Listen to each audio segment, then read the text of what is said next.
And here we go. We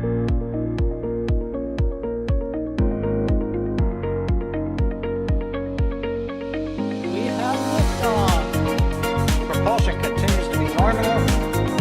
RCPA chamber pressure looks good. Traveling up. Roger, roll, Atlantis. Water towers fly! Yes! Tango down to nominal.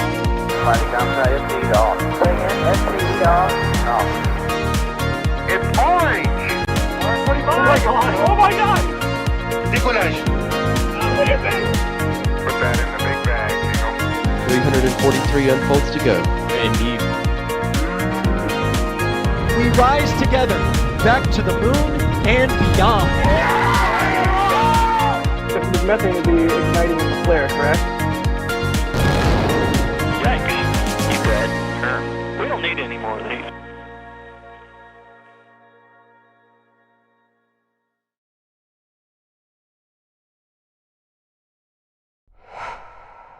Well, hello everybody. It's time for some more Starship testing, which is always fun. I was just listening to the intro playing while we went to go on. As Yaks, you bet concur. We don't need any more of these. We Block 2.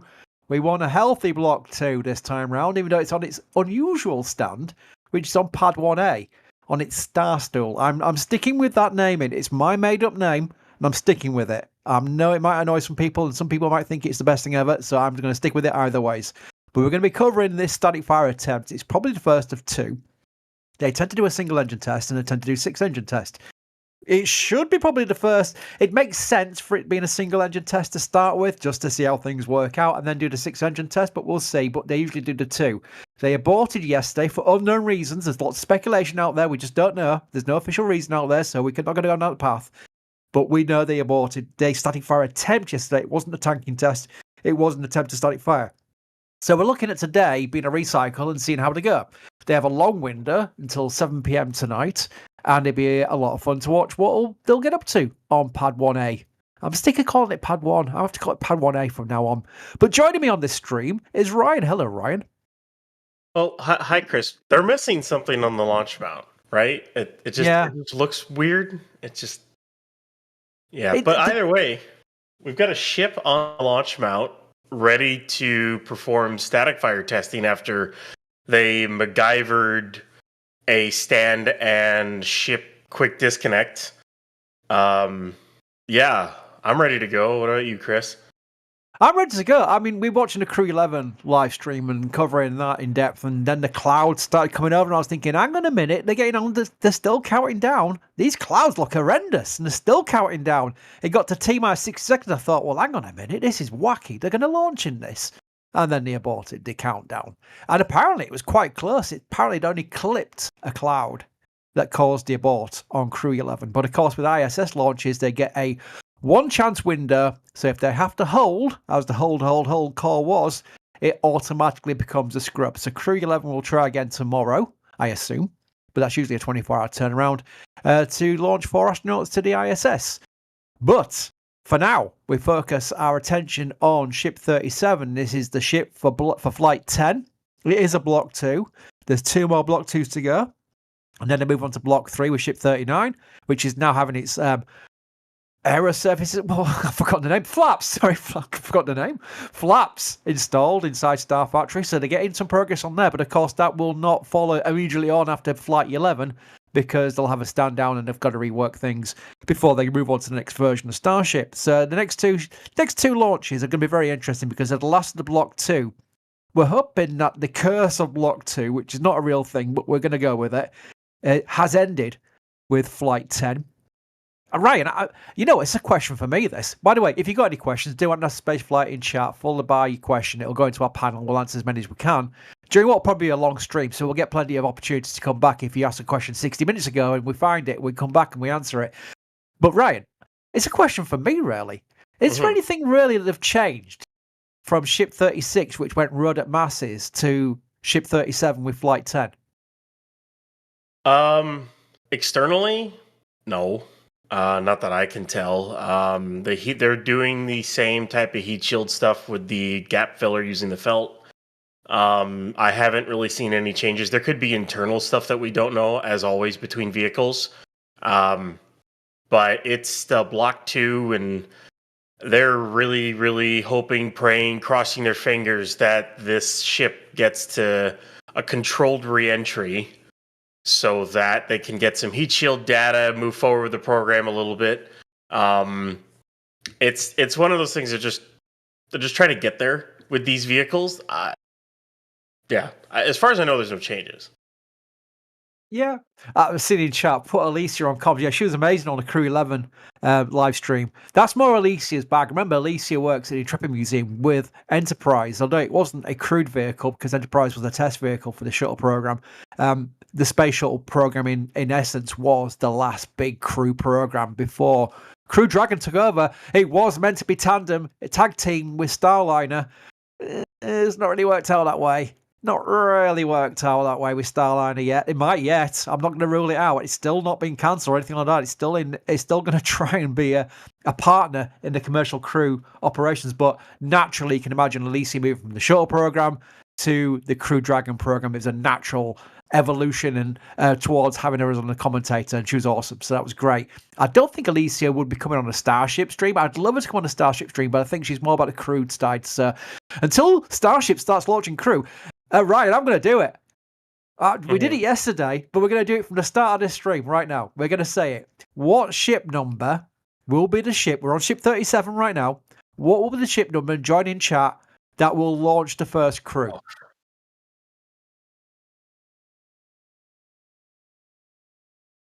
Oh, man. I stumped you there, yeah. That's because I don't think it'll be called. I don't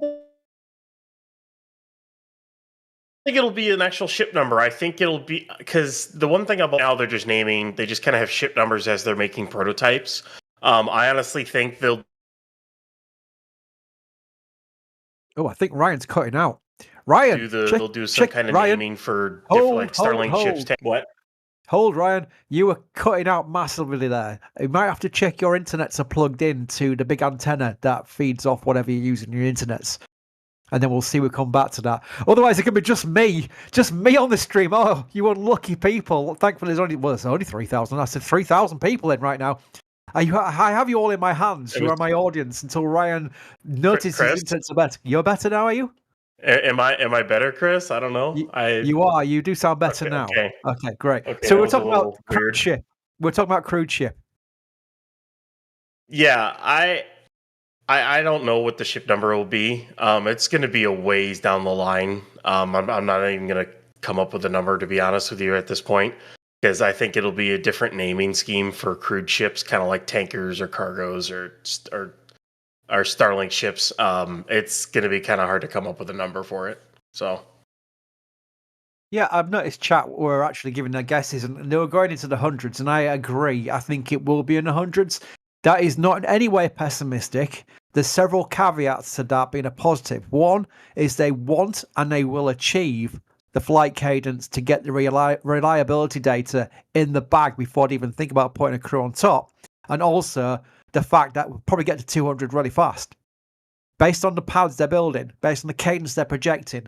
This is still a test program, so people get carried away with the delays between launches. This is still very much a test program right now, but once it's operational, you're going to see these things flying like Starlink launches. I mean, if not more. That's the kind of cadence we're looking at, and then you can start looking at the hundreds being a year or so away. Once they get operational, not now, but once they get operational, they're going to start flying through these vehicles, and that's where they'll get the data they require to have the confidence to put a crew on top. And I totally agree with that approach. You do not rush crewed launch. As a shuttle fan, I know only too well that it's not something you rush, ever. You've always got to put safety first. We're going to go in the future as well with this question as well, Ryan. By the way, it's just me and Ryan to start with. We've got more people joining later on. We thought we'd just go live rather than just holding back until we had enough commentators. I thought we'll just go live now because it's getting interesting. In fact, Ryan, let's skip what I was going to ask you and ask where do we stand in the countdown as such towards the static fire? Well, the bunker vent or grass vent, or you want to call it, started around 11:15 or so, and then the pulp vent started kind of going around 11:23, 11:25. Usually that's like when the pulp vent starts going, it's about a 2-hour mark because the way they chill down the tank farm during a testing rather than during launches, because during a launch, they usually take their time to chill it down. So they kind of try to conserve LOX and LN2 as much as they can. Because if they want to go for a recycle, that means that's less they have to refill in the tank farm later down the line. For testing, especially with lower prop levels, doesn't really matter that much. So I would say we would be targeting a test at like 115 to 130 in that range is where I'm thinking of. So we should be getting the OLM vent in, could be about 45 minutes or so. I wouldn't be that surprised if they get to that point. So yeah, we're less than 2 hours away from a test, but that's kind of where we're at right now. Cool. It's exciting. I do like the fact that we're back to ship testing, even vehicle testing in any way. We've got Masses back in action with Ship 38, which is Flight 11's vehicle. That's gone through its cryocycles. We are expecting it to roll back at some point. And then we've got Ship 37 for Flight 10, which is out there. And remember, the booster for Flight 10 has already been through its testing. So it gets very exciting if this goes well. We expect 2 static fire tests, but if they all go well, they send the ship back, they finish off the TPS, and then we're looking at a date for rollout of both the booster and the ship, and we can get excited about Flight 10 potentially in the middle of August. I'm going with that. It might be a little bit later, but right now there's a potential of mid-August. Let me just quickly thank Carson, who's producing this stream. I'm notorious for introducing commentators and completely forgetting the producer, which is really rude because the producer counts you down at the start, so he's the last person you talk to before you start talking. So thank you to Carson who's producing. I do believe, you lucky people, we might have Jack joining us. Jack, are you with us? Ahoy! I am with you. Yeah, I don't know, Chris. The amount of sleep is minimal, but yeah. Ahoy completely threw me there for a second. I was like, Gotcha. Hey, what the heck? We need Gavin here to talk about ships. This is mad. But yeah, I wish we could talk about ships, because then maybe we'd be talking about LB Jill again, which would be really cool, because that was a fun treat. I hope it brings more booster parts back into port here. But yeah, not boats today. Ships. Ship 37.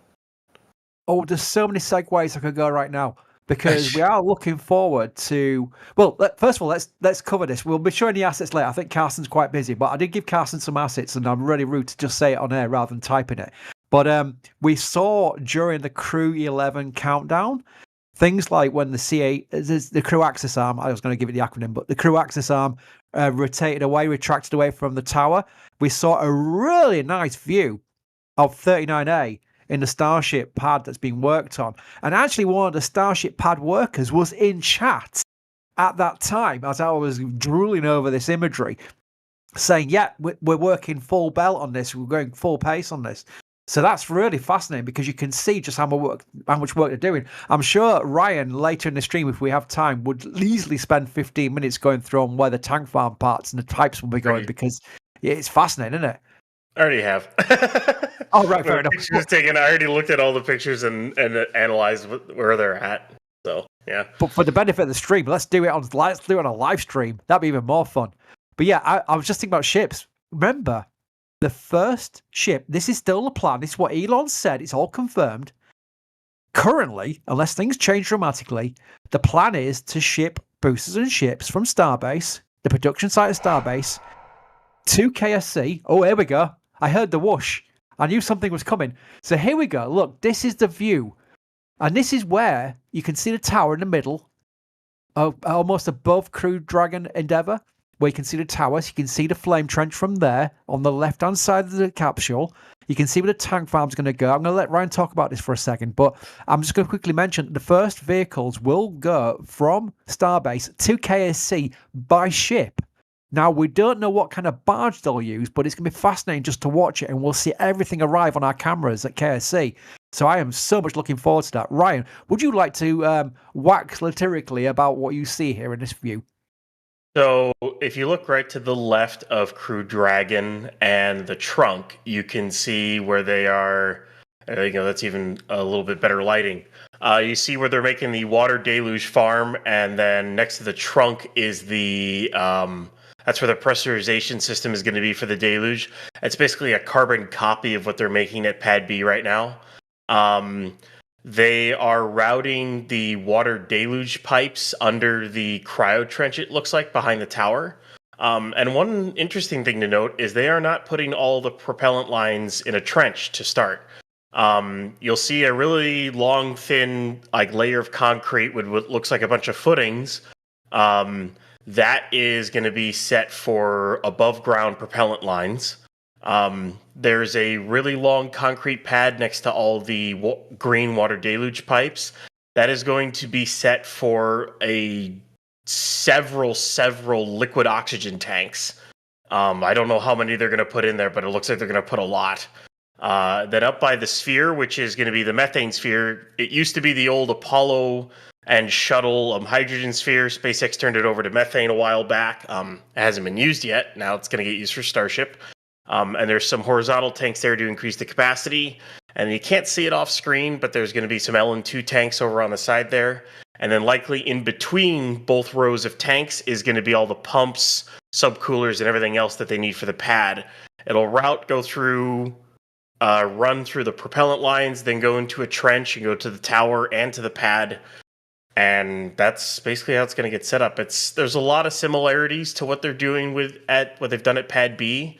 And then there's, of course, little changes there because they have a lot more room to work with. 39A is much bigger than even the entirety of the launch site at Starbase. So SpaceX gets to work with some room here. This is something I could I'm not as much of a kind of like GSC person as you are, Ryan. I mean, you and Jake are amazing at pointing little things out. I just like the visual of it all and what it portrays as the future because this is exciting. This is 39A, my favorite pad by a long way.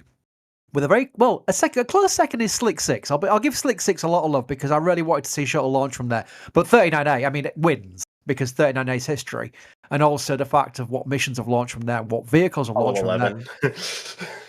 Everything. I mean, the list is so long. It really is. And just the fact that we are in reality getting Starship to launch from there. I mean, they're literally making the pad there for it is absolutely driving me nutty with excitement. It really is because it's just everything. I mean, I'm be careful because I could go on for 15 minutes about this and I'm not going to, but it is exciting. I want to thank some people first.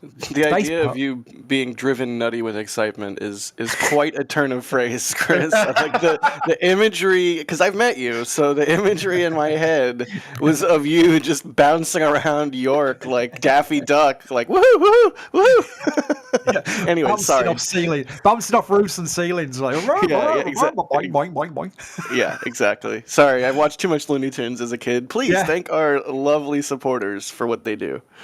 Ironically, that's not much of a stretch. That's pretty much me these days. Space Perp. Always Space Perp. Space Perp is like, I can't just call you a supporter. Space Perp is more of an enigma, more of an essence, more of a stream kind of like spirit that just constantly arrives and supports us and does the crazy things behind the scenes for us. I want to meet Space Pup. I'm putting out there, Space Pup. I don't know where you live, and you don't have to put it in chat and out yourself, but I want to meet you because you sound like my kind of person. Seriously, this time, bless this test. I would like to have a beverage or two with Space Pup. That'd be nice. Yeah. Absolutely. Oh, Brad. I mean, Brad has done a huge support here and just said thanks for the great work by the NASASpaceflight team. You know, if you type that in chat as a guest, you just arrived here and just go, oh, I really like your stream. I'd have said thank you on my microphone. If I'd seen it in my eye, corner of my eye, I'd have said, oh, thank you for that, Brad. You've done a massive support by saying it as well, which is like double a thanks. So I really do appreciate it. Absolutely bonkers. Also, Jeff, it's a cool last name. Lash, I think is how you say that. Sorry if I'm butchering it. I've got like I wanted a cool name like Cruz, like Chris Cruz, something like that. I don't know. You do have a cool name. Chris Bergen's a cool name. It's like the right amount of syllables. It's CB. Like it's I don't know. It's good. You got a good name. I'm not just saying that. Chris Power. There was a footballer who played for our team. Oh, what's pretty good. Chris Power. Yeah, that's really pretty good. Apocalypse Cows gifted 10 Red Team memberships. Another one. Danger Moo. Absolutely, somebody who's always completely on our streams and supporting us all the time. Jeff, row your boat. I butchered that. Jeff, row your boat. That's what I'm going to say. It's gifted Red Team membership, as you've probably done for about 1,000 times beforehand. So let's just not call that one. Let's call that 1,000. Mr. McFluffy, busy day. Thanks, NSF. Also, bacon on a shuttle. I think he's going for the trifecta there, where he's mentioning support, but also mentioning me and you with your bacon love and my shuttle love. Yeah, although, to be fair, Jack, you love shuttle as well. I do love shuttle deeply. What they needed to do, Mr. Fluffy, great. I'm not saying you didn't do great. You did great. It's myself, Chris, and Ryan on this stream. So it would be like a bacon wrapped shuttle that has Taylor Swift in the cargo bay or something. That would be because Ryan likes Taylor Swift. You know, I always get very conscious about making sure that when people come to our live streams that we're talking about technicals, they're taking questions and making sure people are entertained by, what they're watching on screen. So I always feel like I'm rushing it, but I'm not rushing it. I'm always making sure that I acknowledge people as supporters, but I'm going to have to keep going because the queue keeps growing. Space Pup's done 20 gifted memberships now. Whoa! I know, right? And then Turtle Santry's done 5.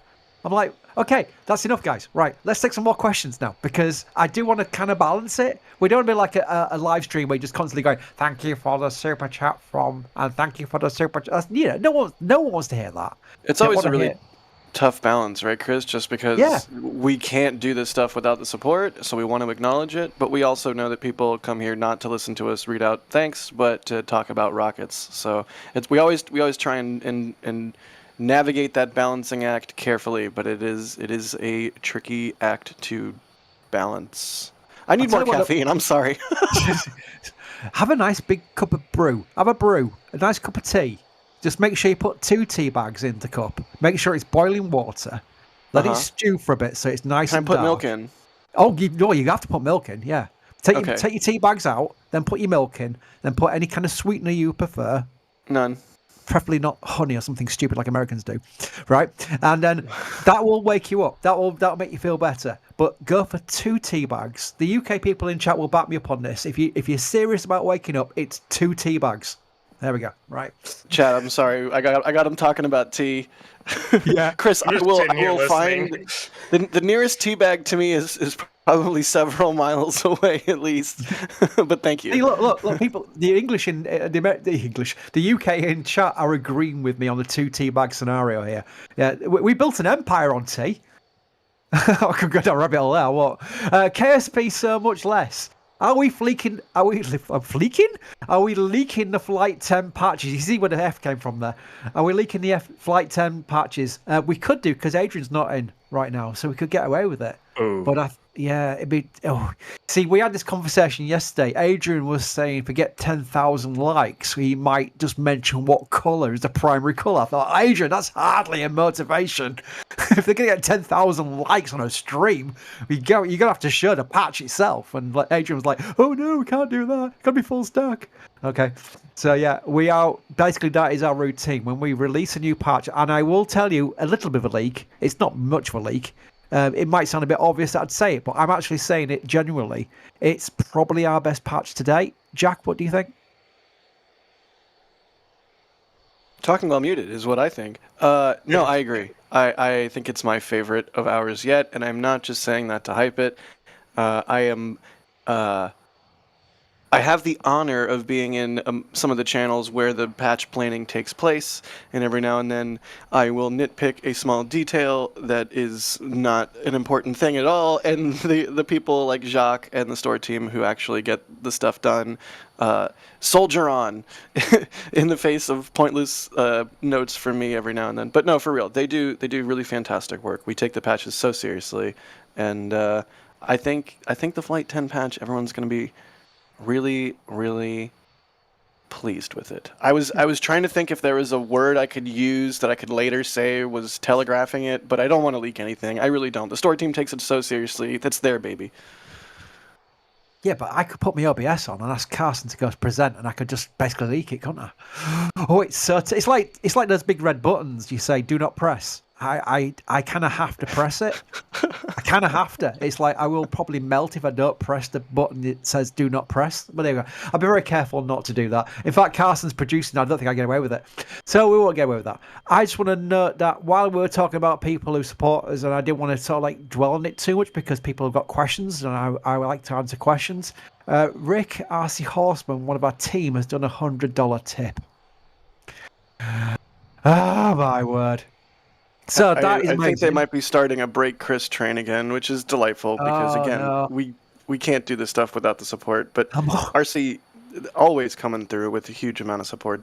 What do you even say to that? Thank you, RC. I'm already broken, so you can't break me anymore. It's great Says you. get. Well, yeah, it's great. Don't tell chat they can't do something. Chat will just take that as challenge accepted. Well, at least I can do is read out the message. It's great to get all this coverage and all the good rocket stuff. Being from the Gemini generation, wow. Seeing space come alive again is fantastic. Thanks. And that's actually really good, Rick. That is a really good comment because there are people. I'm no spring chicken, but I don't remember the Apollo era. I wasn't around for that. I'm a child of shuttle. So this is my turn of seeing this beyond Earth exploration live. Whereas, people of an old generation will remember watching the Apollo missions and the Gemini missions in Rick's reference there, and being able to now reignite that passion that they saw into a modern day future program. I mean, I'm right there with him and anybody else. Like, I was always a space nerd when I was a kid. I wanted to be an astronaut growing up, and then I kind of just tuned out. Shuttle ended. There wasn't really much happening in space. And then a little company called SpaceX was like, hold our beer, we're going to start trying to land rockets. And I was like, excuse me, what?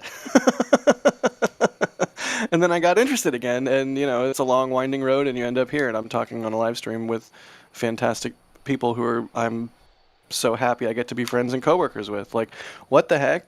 How does that even work? But it really is. Like, I don't even know, Chris, what generation, like, what spacecraft do Ryan and I get to claim as our, like, we're not, I don't know, of the Apollo era. I don't even think we're shuttle, even though we were shuttle, just because it was like the tail end.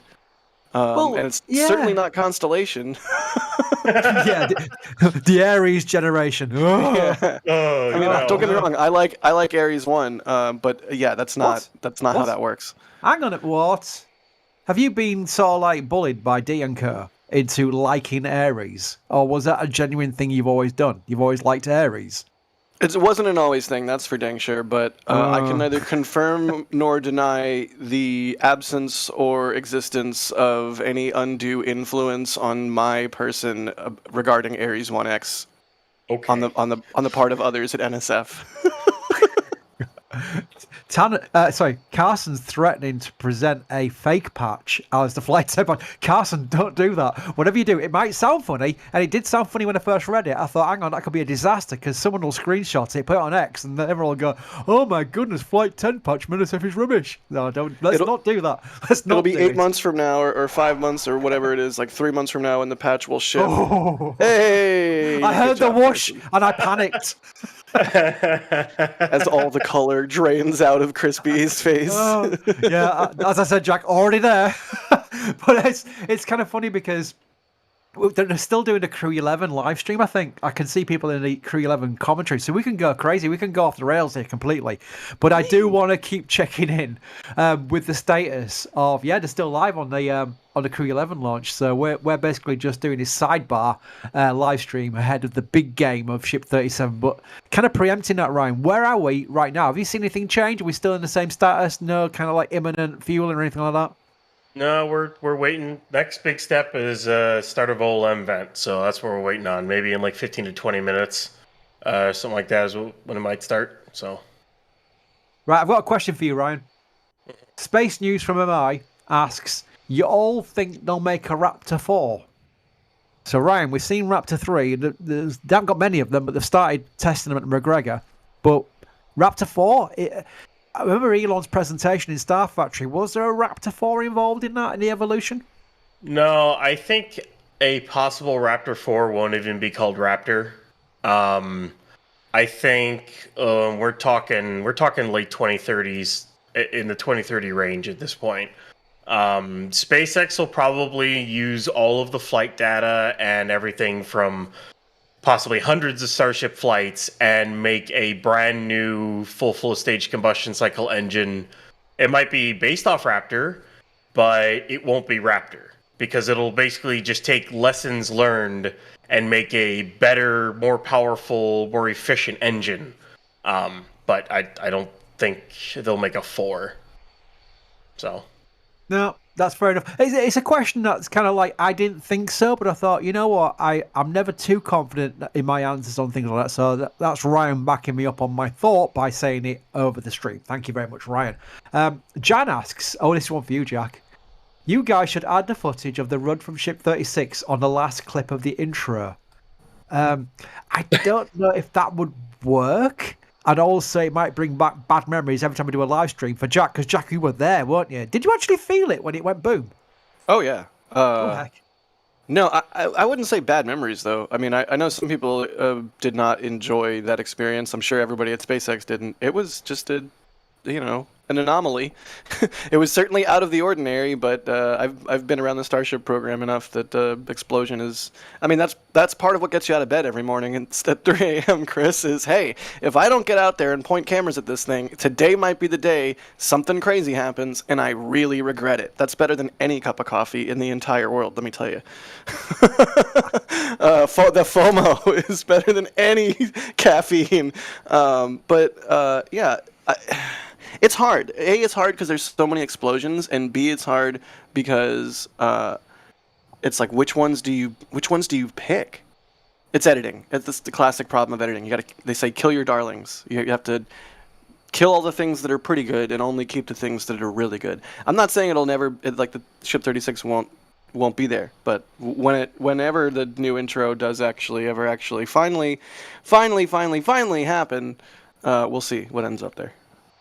I will say that, although my power of veto is quite minimal these days for good reason, because I don't know what I'm doing half the time, I would probably put a veto if anyone suggested let's remove the Yikes You Bet Concur and change the music. I think we have to stay with all that. That's us now, isn't it? It's almost like our identity.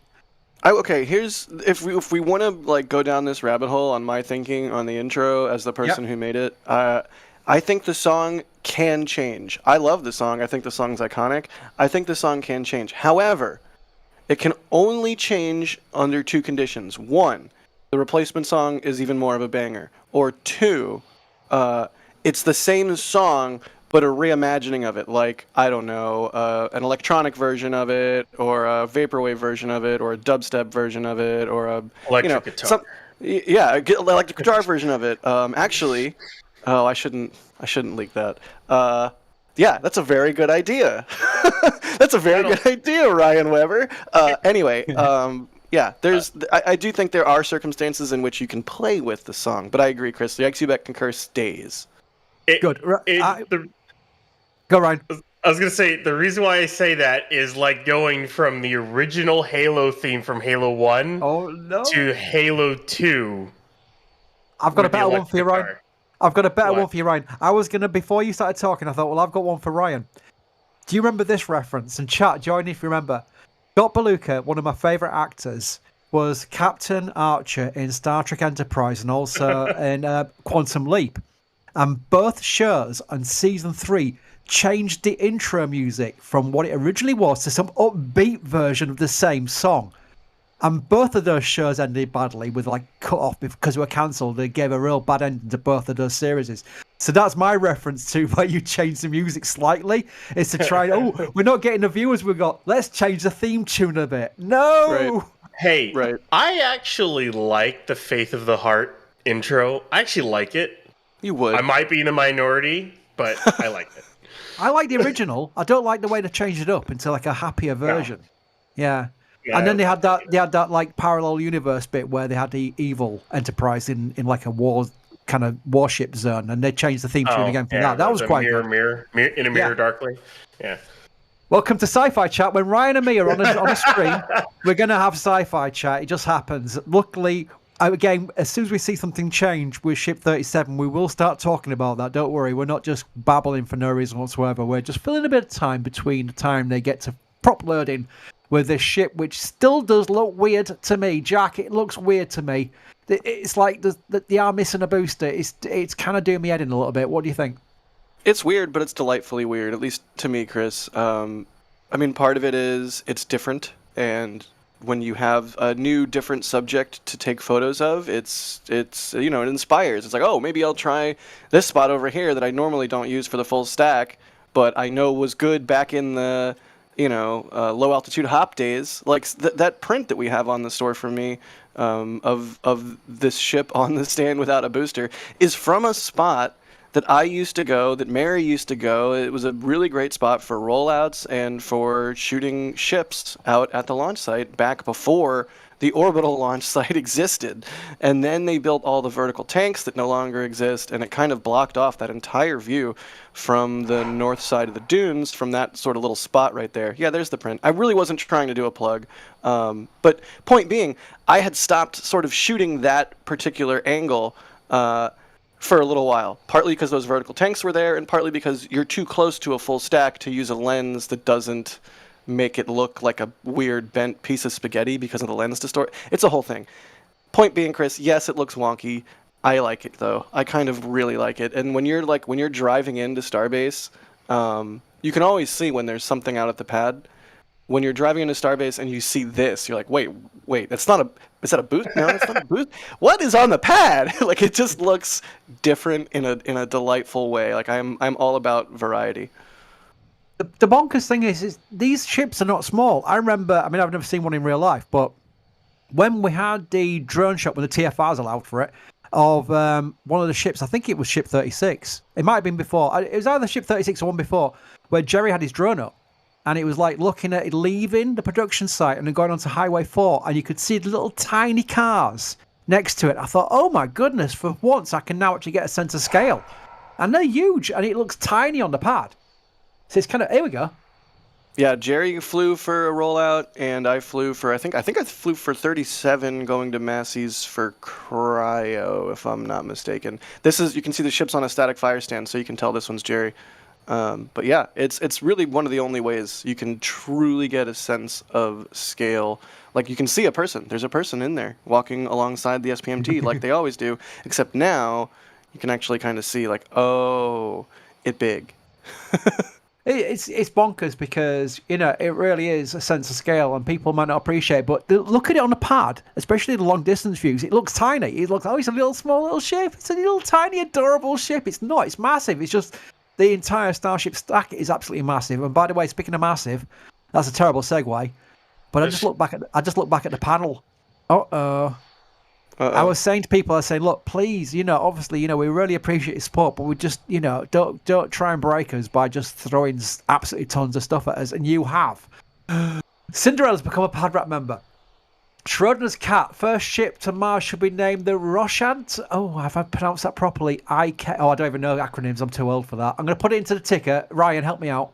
If you know, you know. Yeah. Yeah, I'm too old for an acronym. If you know, you know. There we go. Thank you. Sorry, Jack even said it. I still didn't register in my brain. There we go. Wolf Call has become a Padrap member. Simon B. When will the first lunar landing side-mounted thruster... when will we see the lunar landing side-mounted thruster testing?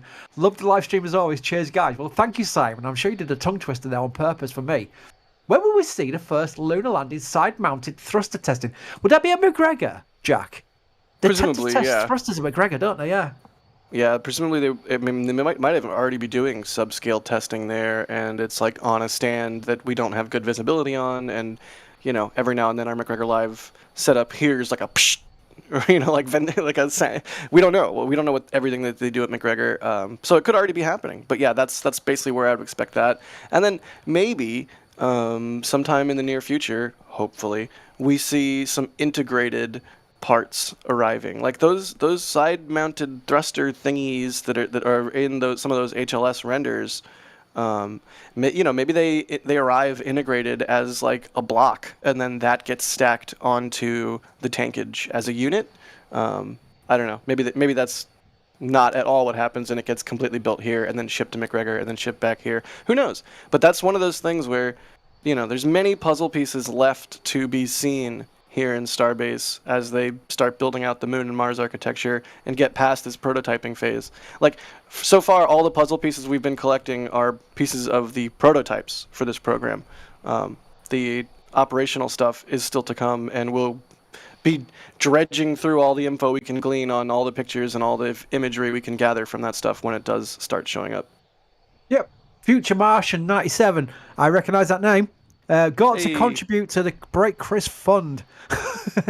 I'm already there. Don't worry. I don't need any more contributions. I'm already there. Ryan has become a Red Team member. Thank you, Ryan. Ignore. I'm sorry, I'm going to butcher your name here. Ignore. And I've just clicked on it too fast. Thanks, NSF. Love all your stuff. Winky face. Ninja Decimator. Hang on the rules. Ninja Decimator. I can't stop. I've got to go pew, pew, pew. Pew, pew, pew.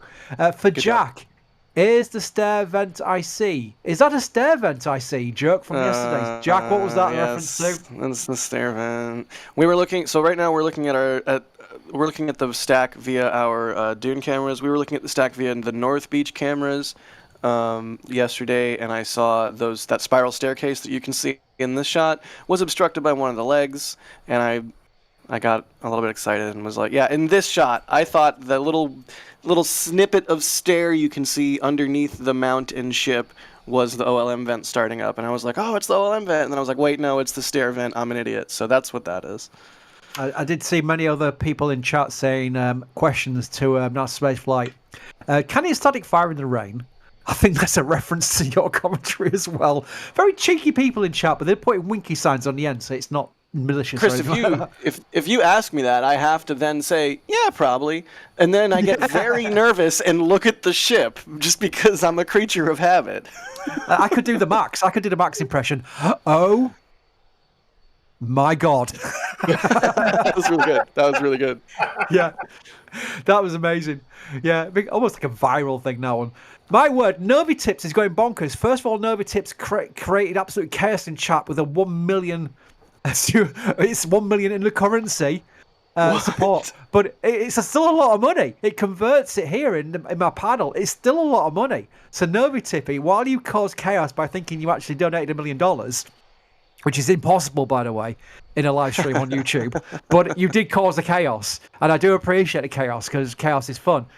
With just a Mars emoji, you then did $100 actual dollars with the dollar announce indeed. Yeah, there we go. So thank you. That is crazy support, by the way. The first one was still a lot of money, by the way, even when it's converted down. It was still a lot. But I did appreciate the chaos in chat, but think it actually was $1 million. Just imagine if it was $1 million. My word.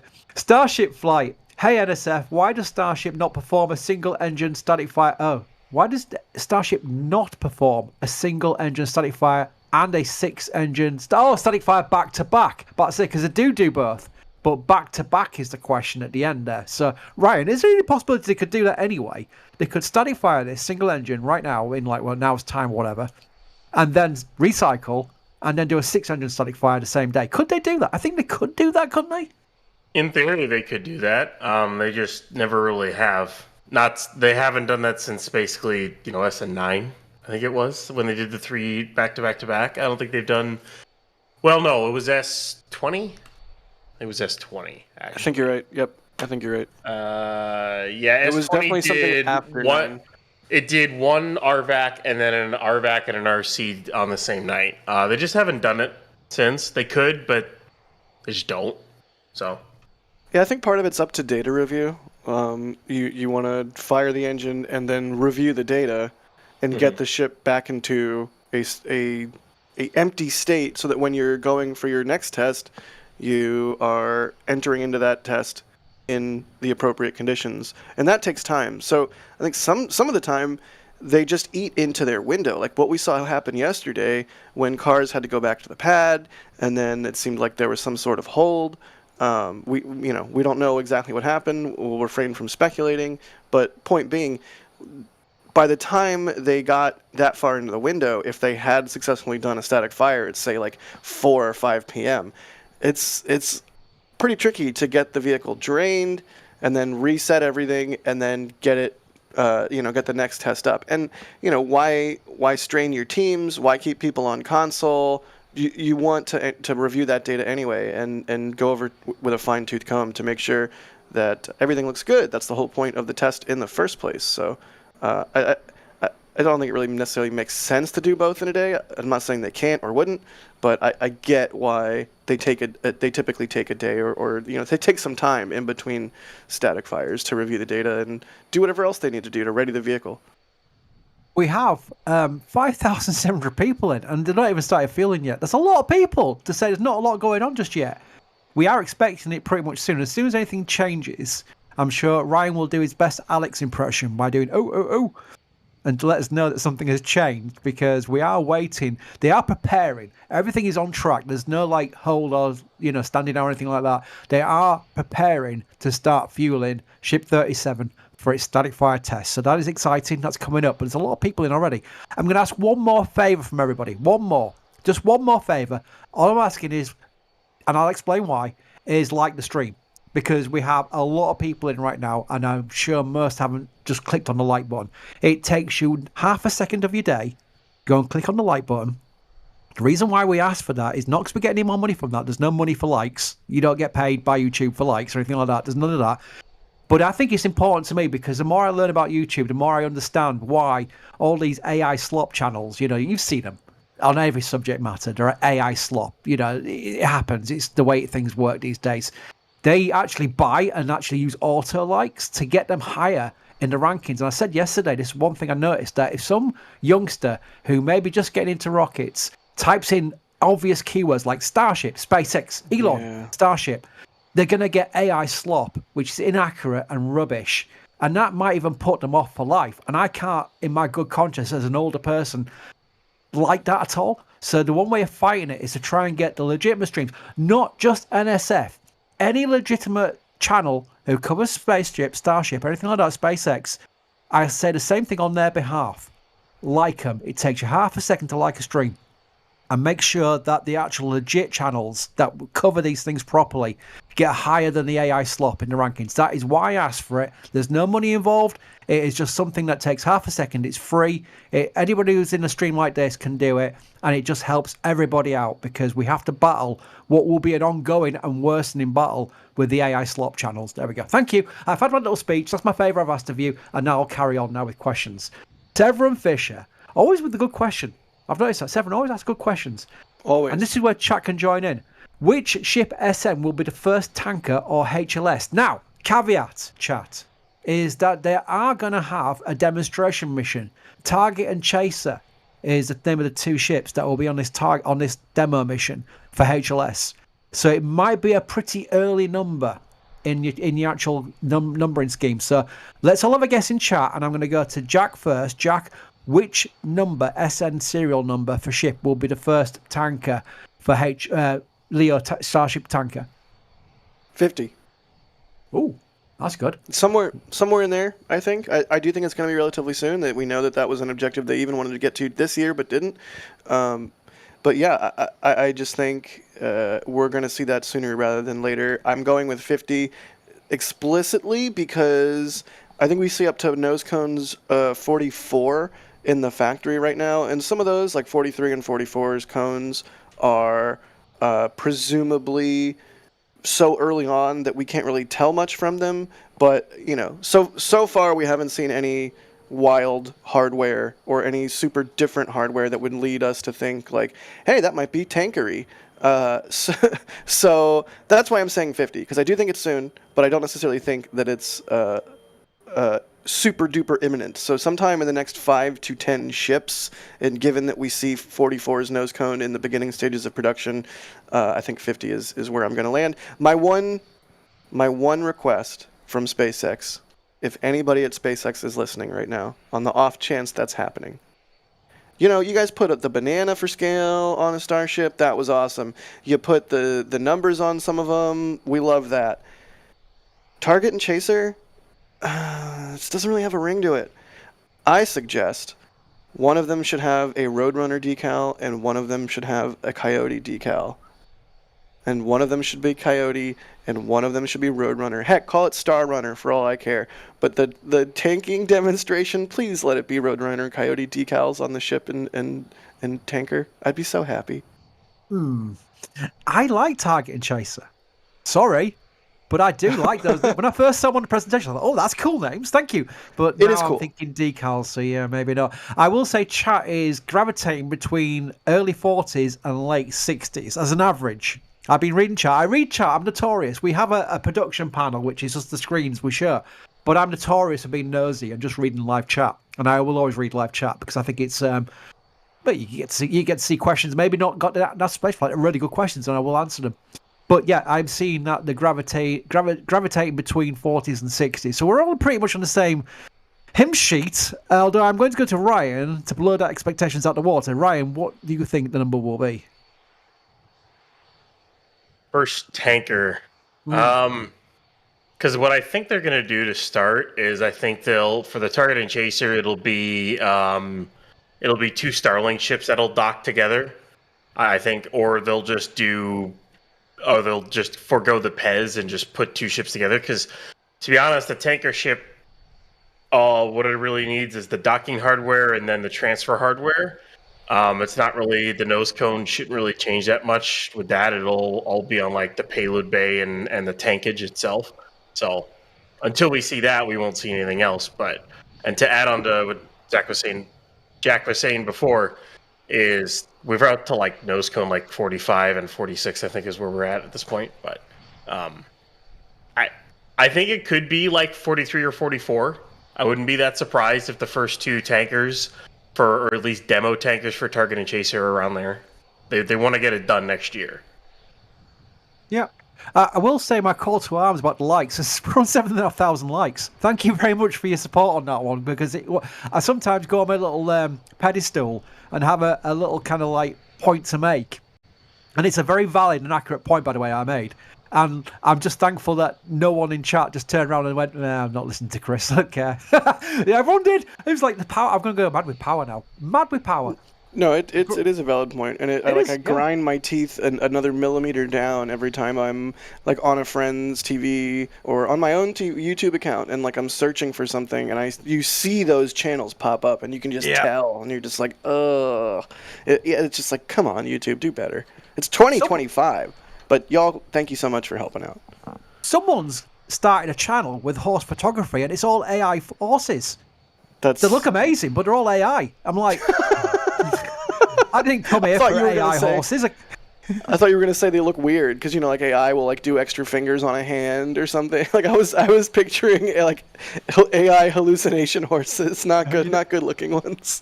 You know what it was? They're actually amazing photographs, but I actually put something off top in our channel we've got for where we just chat. And Brady spotted their AI. Brady says that's not a real photograph. I was like, oh no. So Brady has an eye for that thing, and he said, no, it's definitely AI. Oh, no. That is such a Brady-coded thing to do. Yeah, isn't it? Yeah. Graham Bradshaw has become a member of our Capcom program, which means you have access to our member Discord. Welcome, Graham. Very much appreciate seeing you in there soon, because it'll integrate between YouTube and Discord within about an hour. I think it's sometimes instant, but it can be just like within an hour. Severin's back with another question. Severin's going to dominate this, but he's got a good question here. Ryan, do you think we'll ever see a Starbase Pad C? Or will Pad A just be upgraded to match the other pad? We know the latter part of that, but do you think we're going to get a Pad C anyway? There's a whole asterisk to that I would want to add is I could see 2 possibilities. One, Pad A is upgraded to Pad B in the tower state, or I guess there's like 3 possibilities. Tower stays as is, they put in a trench, they take out the tank farm, move things around, figure things out, and then basically you've got a pad there, and then they make a 3rd tower for catching. Another possibility is they knock down all of Pad A. You're talking out tower, OLM, everything. They kind of move it around so they can kind of move the tower a little bit, and they rebuild the tower, rebuild the pad. That's all that, and then they make a catch tower. Third option to me would be OLM goes on Pad A as well as its tank farm. The tower stays, gets upgraded to a catch tower, and then they build a second pad to the south, and they hook that into the tank farm.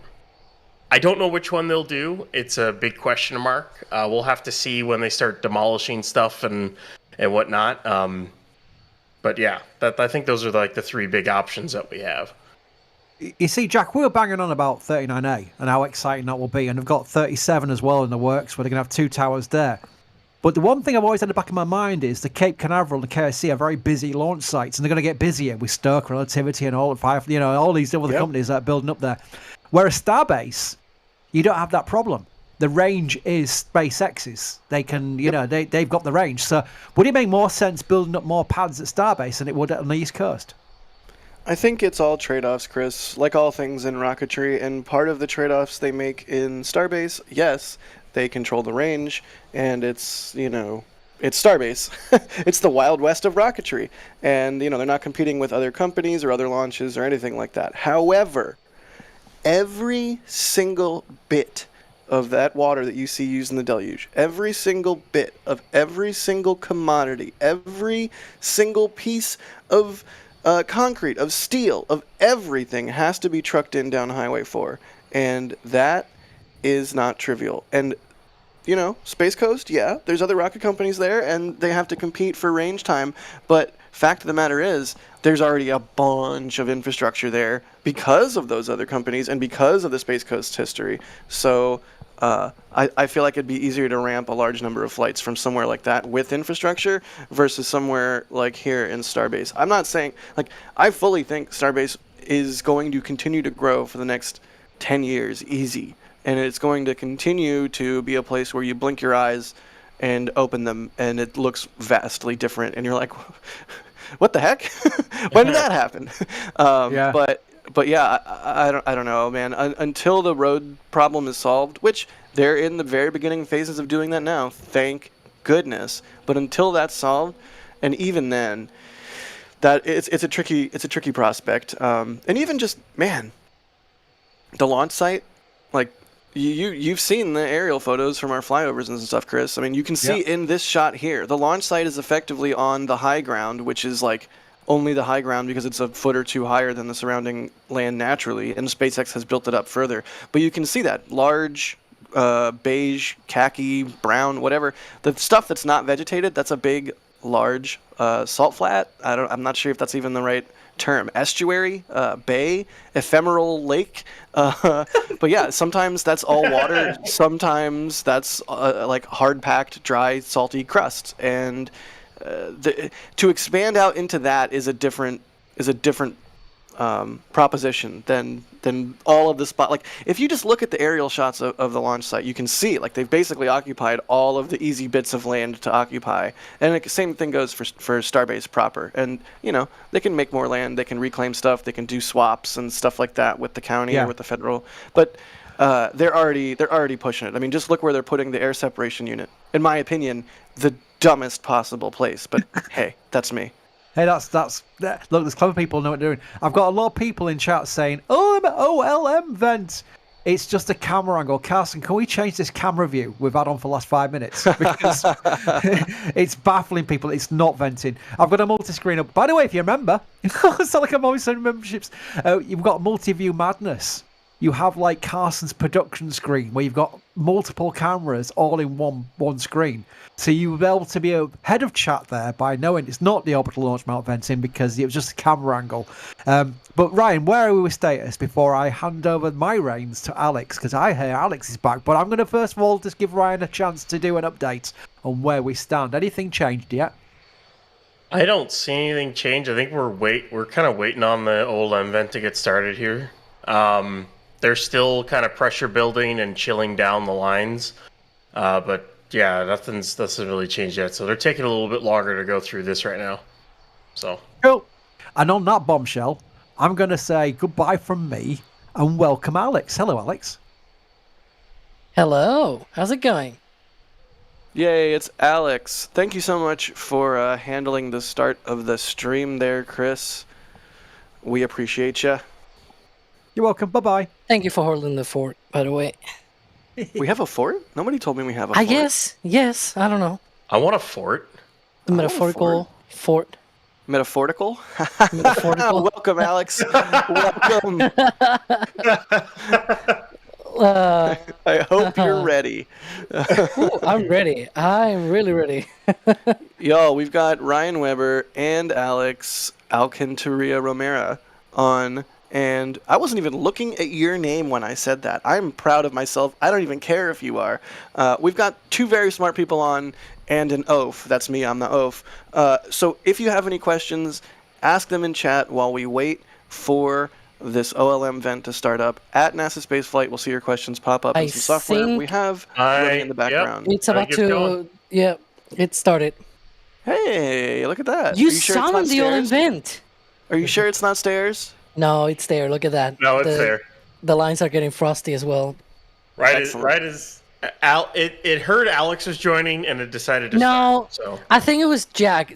Yesterday he did the same. Like he eluded the OLM vent at some point, like thinking it was the OLM vent. It was actually the stairs, and then like a minute or two, the actual OLM vent happened. I think he just summoned the OLM vent twice. You should do that more often, Jack. I should, because then we wouldn't have to wait around for hours for activity in Starbase. I'll see what I can do. Let me thank some people really quick, because I do not want to get behind, and Chris did a great job of not getting us into the red here. So Martin, thanks for gifting a Red Team membership. Ryan, thanks for the support. They say, the best Starship size realization was a friend asked what the weird buildings were in the distance. That's a really good one. It's wild how far away you can see the tower and the bays and a stack when it's out there from when you're driving into Starbase, or when you're like out at South Padre miles away. You're like, wait, what is that? Oh my gosh, it's a rocket.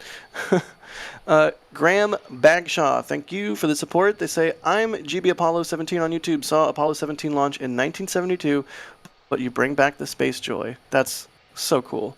They say, thanks, now a Capcom. Awesome, pop into Discord and say hey. Wascally Wabbit, thanks for the support. They say, hey Jack, my vote for decals are Elmer Fudd and Bugs Bunny for obvious reasons. Also good. I'll also accept Tom and Jerry. I'll also accept Itchy and Scratchy. Whatever cartoon duo you choose. Ninja Decimator. Pew pew pew. Thank you, buddy. They say Target and Chaser or Planet Express Ship and Nimbus. Also very good. I think Space Pope would even approve. Dino CR, thank you for the support. I think they've been a member for 55 months. They say, been an amazing 55 months. Get the horse and shuttle emojis rolling for Chris. Question, how many towers can be built on a single pad in Florida, A, B, C, etc., and in Texas? Pad A, catch-only tower. That's kind of like what we were talking about a little while ago. Alex, I feel like you have a better handle of what's going on in Florida, certainly than I do. What do you think? Well, I mean, as for how many towers can be built in a single pad in Florida, it depends on how big the pad is, right? I remember at some point they sort of were toying with the idea of like, there's this location north of LC-39A and 39B where NASA once proposed like a launch complex 49 of sorts. And there's this huge, like it goes from Playa Linda all the way out to the west. It's like a huge amount of land that they proposed for that. And at some point, SpaceX was toying with the idea of 6 towers. I'm guessing that was 3 launch towers and 3 catch towers, right? Jeez. Like, that would be huge. Or 4 and 2. Yeah. 39A could probably fit 4 towers, like 1 launch tower, 1 catch tower, and like 1 in each corner, so to speak, because it's that huge, and maybe like a 5th in the middle, where the big ramp goes. They don't do that because there's all the things that you need to handle, like water ponds. You have to put your tank farm in place and whatnot. But in terms of just putting the tower and the launch mount and whatnot, it doesn't take that much space actually. So do we know if Super Heavy or Starship use like radar or anything for when they're coming in to land? Like, I wonder if the clutter from a whole bunch of towers in a small space would be something that could be potentially confounding or a challenge to some sort of landing systems. I don't even know if they use radar. I mean, I have no idea. That is a great question. I'm not sure what kind of systems they use. We know that we've seen some of the sensors, the antennas and whatnot that they use for that. We've seen that even being tested on the Chopsticks, for example, at Starbase, where they've put like test antennas and things like that. Even SpaceX has admitted that they've been trying out different sensors, different ways, but they have not specifically called out what is the entire suite of instruments that the vehicles use to be able to land on the Chopsticks. I'm imagining that it's not just one single thing, that it's multiple things working in tandem, and sort of trying to get around things. And just to put you, I know, I always mention Falcon 9, but it's the other only rocket that SpaceX flies, right? That lands. And Falcon 9 uses, its own navigational, so it has its onboard inertial navigation unit, right? So Right. it's the old meme of like the missile knows where it is because it knows where it isn't, right? And that's like inertial navigation of more or less where you're going because you have accelerometers and blah, blah, blah, right? And so you more or less can guess where you are. That gives you one layer of precision. The other layer, it has a GPS system, right? Right. So that Presumably gives also you... Starlink gives them a third layer of precision. It doesn't use the Starlink. At least on Falcon 9, it does not have... Oh, right. Sorry, I forgot you're Mr. Falcon 9. I'm sorry. Exactly. I was referencing Falcon 9, and sort of my point was, to then compare to Starship. But so it uses GPS, and then at last it got... So GPS and inertial navigation kind of gives you more or less the exact position, right? But then you need a much more precise way of knowing your altitude. So at the bottom, it's got 2 independent radar altimeters that shoot radars and then bounces back, and then it knows how far away it is from the ground. So that's a really neat way to have independent measurements and like different layers. I imagine Starship works the same. It has like multiple different, like maybe radar, maybe LiDAR or something like that.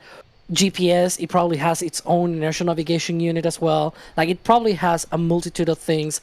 And given that the tower is fixed and it also has its own sensors, I would not be surprised if the two of them talk to each other as well. Because that's probably one of the things that they can do here, which they cannot do with Falcon 9 and the drone ship. Like, the drone ship cannot move around. It just sticks to a single location, right? Right, the booster can say, like, hey, I'm coming in on the right-hand side, move the chopsticks over that way. And was that Flight 6 where they aborted into the Gulf because there was a tower comms issue? We didn't really get more clarification on that, but it was something tower comms issue. Yep. Neat. So yeah, I do wonder if that might be a constraining thing. Like, how many towers can they pack in a small space and still have all of those systems that may or may not exist on Starship work properly? And one thing I gotta mention, yes, I know the whole thing about LiDAR and Tesla and whatnot. SpaceX uses LiDAR on Crew Dragon and Dragon Cargo because it's the best way to get to the ISS when you have a vehicle that is moving 7,800 meters per second around the Earth. And if it works for that, just saying. Yeah, I mean, go back to the discussion from yesterday. The security vehicles in Starbase are not Cybertrucks. They are white Ford pickups. Although I expect them to be Cybertrucks eventually someday.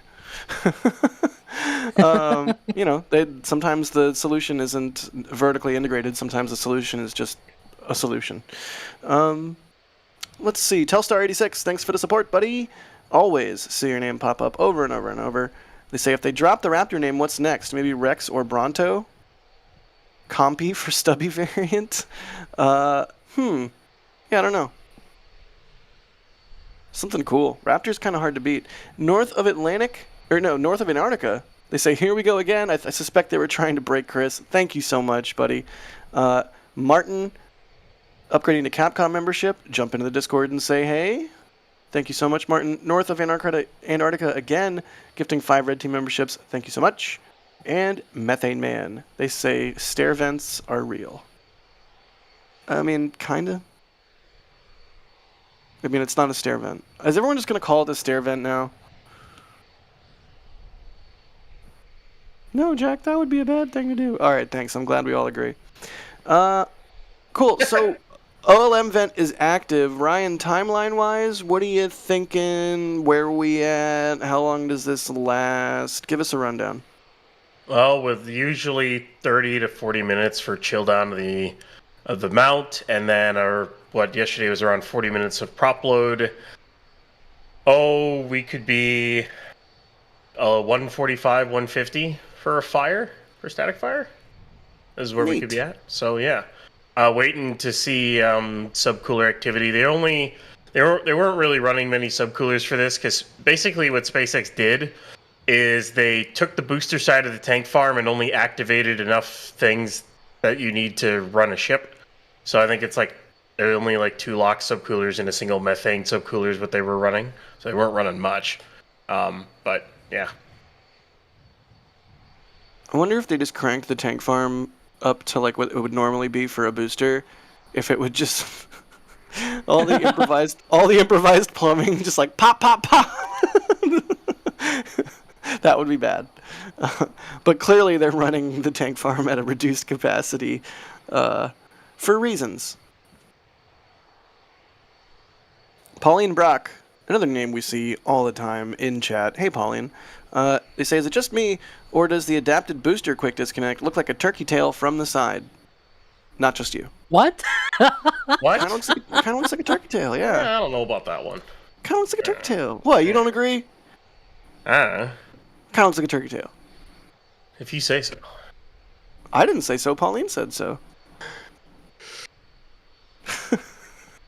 I'm trying to cause chaos, and you two are repeatedly not biting. What does a guy have to do to start tribalism around here? Both with you and with you know who. Fair. That's fair. Christoph H asking, are we still waiting for static fire? Yes. Yeah. Julian Horn saying, a big thank you to whoever gifted the membership that I received. Aw, that's so sweet of you for saying thanks. Is there any way to find out who it was? I actually don't know. I think when you get gifted a membership, it pops up in chat for a second. Like it says so-and-so has gifted, so-and-so a membership. So if you can go back and chat, you might see it there. I don't know if there's another way to see it that's easier. Sorry. But that's why we always say to thank people that gifted the membership. Like it really is cool because the membership program contains all kinds of additional content, including the members only multi-stream, and you get all the different camera views, plus all the other stuff that we do for the members. And, sometimes people don't know about it, and they get gifted a membership, and they get to see all the cool stuff, and then they stick around, and that's really cool. Josh Zero is asking, if the ship rapid unscheduled disassembled on this pad, do you think it would be powerful enough to collapse this tower? No. Alex, what do you think? I think there's no way for that to happen with at least the ship. Because the ship, they only load a little bit of methane, actually. It's not fully loaded with methane. And that means the explosive, like what you saw with Ship 36 last month, that was just a little bit of methane. And it was actually more flames than like an actual boom, right? Yeah, not trying to downplay the severity of the anomaly. Absolutely was bad. That said, in the scale of how bad things could have been, it could have been much worse, because when you get a more efficient mixing of the fuel and oxidizer, that's when you get something like what SN4 did, which was not a fireball. It was a legit detonation, like with a supersonic shockwave that can cause serious damage, versus a fireball, which burns things and is bad, but is mostly just hot. Exactly. And so without a really big detonation, a big boom, right? That tower is not coming down. That OLM is not coming down. I wouldn't want to figure it out, though. If this ship can stay in one piece, please. Thank you. But it's not something that I would expect from something like that, like Ship 36. Those tower columns there, for example, are filled with concrete. Like, it's not a hollow thing. It's actually sturdy and like tough and filled with concrete. Like it's solid. It's not just flapping around or anything like that, right? And so it will take quite a lot of energy. I think it will probably be more dangerous and more damaging with a full stack if something like Ship 36 had happened in a launch attempt at the time it happened, which was T-minus 10 minutes or so. The booster is very loaded. The ship is very loaded because it's a launch attempt, right? So they actually fully load the whole thing. And at T-minus 10, they are like just a few minutes away from fully loading the thing. Probably like 4,000 tons of propellant already loaded by then. It's a lot. So, and again, that's one of the other things that I don't want to figure out, that I don't want to happen. Yeah, honestly, I think we all can agree that we would like there to be no more explosions in the Starship program. We want every single test to go perfectly, and we want to see milestones to start to get checked off the list. Like, I feel like Starship's been in development no fun time for a significant amount of time. Like, I kind of expected development to not take this long.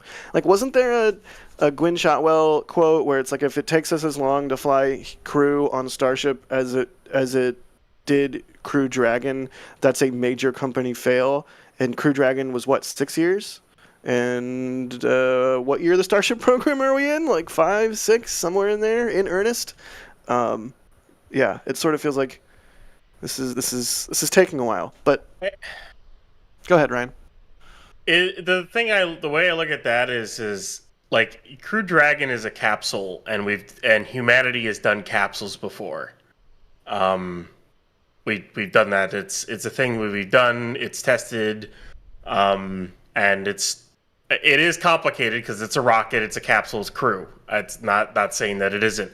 But you're trying to design a fully reusable rocket for the first time ever, period.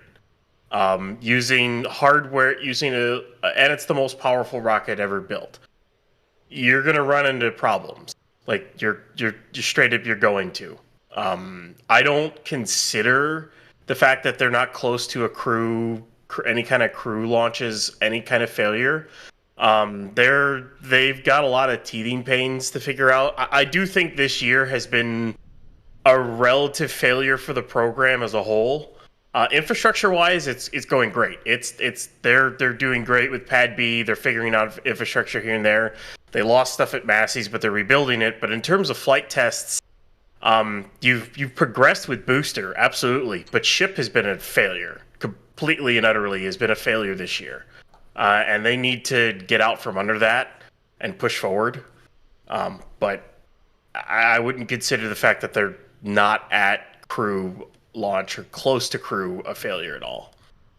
I mean, I don't think so either. But that is a quote from, like, just to illustrate perhaps 3 or 4 years ago internally how long they thought this road was going to be versus how long it has ended up. And I'm not trying to bag on anyone. Like, to your point, they are trying to develop a fully reusable rocket for the first time in human history. It's the holy grail of rocketry.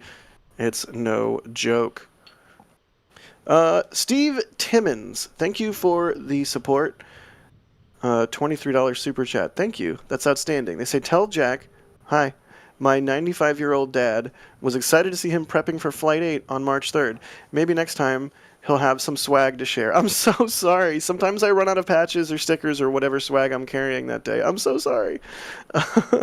We love you guys. Target and Chaser all day long. Sorry, Matt. Thanks so much, Steve. I do have a small number of NSF logo stickers on me right now. So if you see me in Starbase, say hi, and I will give you a sticker. That's the deal. You see one of us, wherever we are out in the wild, we should have a sticker or something to give you. That's the deal. Llama, thank you for the support. They say, all hail Stairvent. I had to read that like 3 times to make sure I was going to say it right. All stale hair vent. What's wrong with my brain? Okay, Telstar86, thank you for the support. Starship Tower and Integration Ring, Stair Vent. Oh my god. Martin, thank you so much. They say, do you think Raptor 5 will be warp drive? Greetings from Slovenia. Nice. Telstar86 again. Thank you for gifting a Red Team membership. And Howard Salas. They say, please let this go right. I don't want to see this blow apart again. Absolutely. None of us do. We need a Class 9 matter-antimatter warp reaction chamber and whatnot. Okay. Those who get the reference will get the reference. But anyways, that's what we need. Still watching the orbital launch mount vent. So, Ship 37 sitting on the launch mount in Starbase for engine testing. You might notice there's no booster underneath it. That's right. This is perhaps the most MacGyvered setup we've seen in a program known for MacGyvered setups. At least in recent memory. Maybe it's recency bias. I don't know. Either way, Ship 37 trying to get into some engine testing today. The orbital launch mount vent is active, which means they're chilling down those lines so that they can not thermal shock them when they begin flowing propellants into the vehicle here, hopefully soon, hopefully very soon, and we get a static fire test done today. SpaceX can review the data, presumably get another static fire test done, and then roll this thing back to the barn and patch up that heat shield for Flight 10. It's going to be a treat. I'm very excited to hopefully see a Block 2 ship make it into space and then soft splashdown like its Block 1 brethren. But yeah, if you're joining us from the Crew 11 stream, welcome. That is what's going on. And for a little bit more of a state of play, Ryan, when are we expecting this prop load to start? Potentially, maybe, sort of, based on what we saw yesterday, with the caveat that normally we base our estimates off of a wealth of data, and this being a brand new janky setup, we don't have that. Oh, I mean, we can go based off yesterday, and based off yesterday, we have a couple more minutes on that OLM vent, which once that shuts off, that'll indicate the start of liquid oxygen load. And SpaceX, especially with Ship, and with how they've done it at Massey's and how they did it yesterday, they started LOX load a lot earlier before they do methane load because they don't have to load that much methane. So they'll start LOX load, they'll start loading it, you'll probably see frost, and then they'll get into methane load. And that'll take about 40 minutes or so. So if we're on track still, based off yesterday's timings, and I kind of expect a little bit of a hold at the end to kind of verify everything's going good because, as we said, this is a MacGyver setup, it's a janky setup. And, of course, I want to check everything out. I would kind of say a static fire around, 145 or so. It'd be kind of where I was thinking at least. But we should be seeing that OLM vent go off very shortly here. Yeah, based on the timings from yesterday, it should be in about a minute. Of course, the chill down, though, it's down to the conditions of the day, right? And so it's not always exactly the same duration, and it depends a little bit here and there. But it should be wrapping up really soon either way, even if it's like a minute, 2 minutes, 3. Definitely soon, in the matter of single-digit minutes, essentially. All right. Well, let's keep running through questions while we wait to see that vent peter out. Fingers crossed it's here momentarily. Cooper Foster asking, do you think SpaceX will keep the quick disconnect mods on the pad and get Ship 38 static fire done or Flight 10 first? Cooper Foster has not been watching Starbase Update for the last 2 weeks, where we speculated at length as to the pros and cons of doing just this. But Cooper Foster is watching the stream, so Ryan, what do you think? Would they do this, or would they just not want to delay Flight 10? I kind of expect them to take it off and not delay Flight 10 and just go for it, basically. So static, do the 2 static fires with 37. Take 37 off, take all the mods off, put it back for Flight 10, and then, fly, and then they'll have to redo it again for 38. Because I think the biggest thing with that is you roll the dice if you do 38 and then take it apart and then not use it again, is if something were to happen to 37, you need to do modifications to something, and then well, you would have to change it again anyways to re-static fire 38 for some reason. That goes into that. Plus, 38 is supposed to go back tonight. I don't know how quickly they can install the engines and then get it, get it ready. That could be like 2 weeks, and I don't think SpaceX wants to wait that long. In that 2-week time, they should be able to get the pad converted back and get ready to launch mid to late August. So I think they want to launch now rather than later.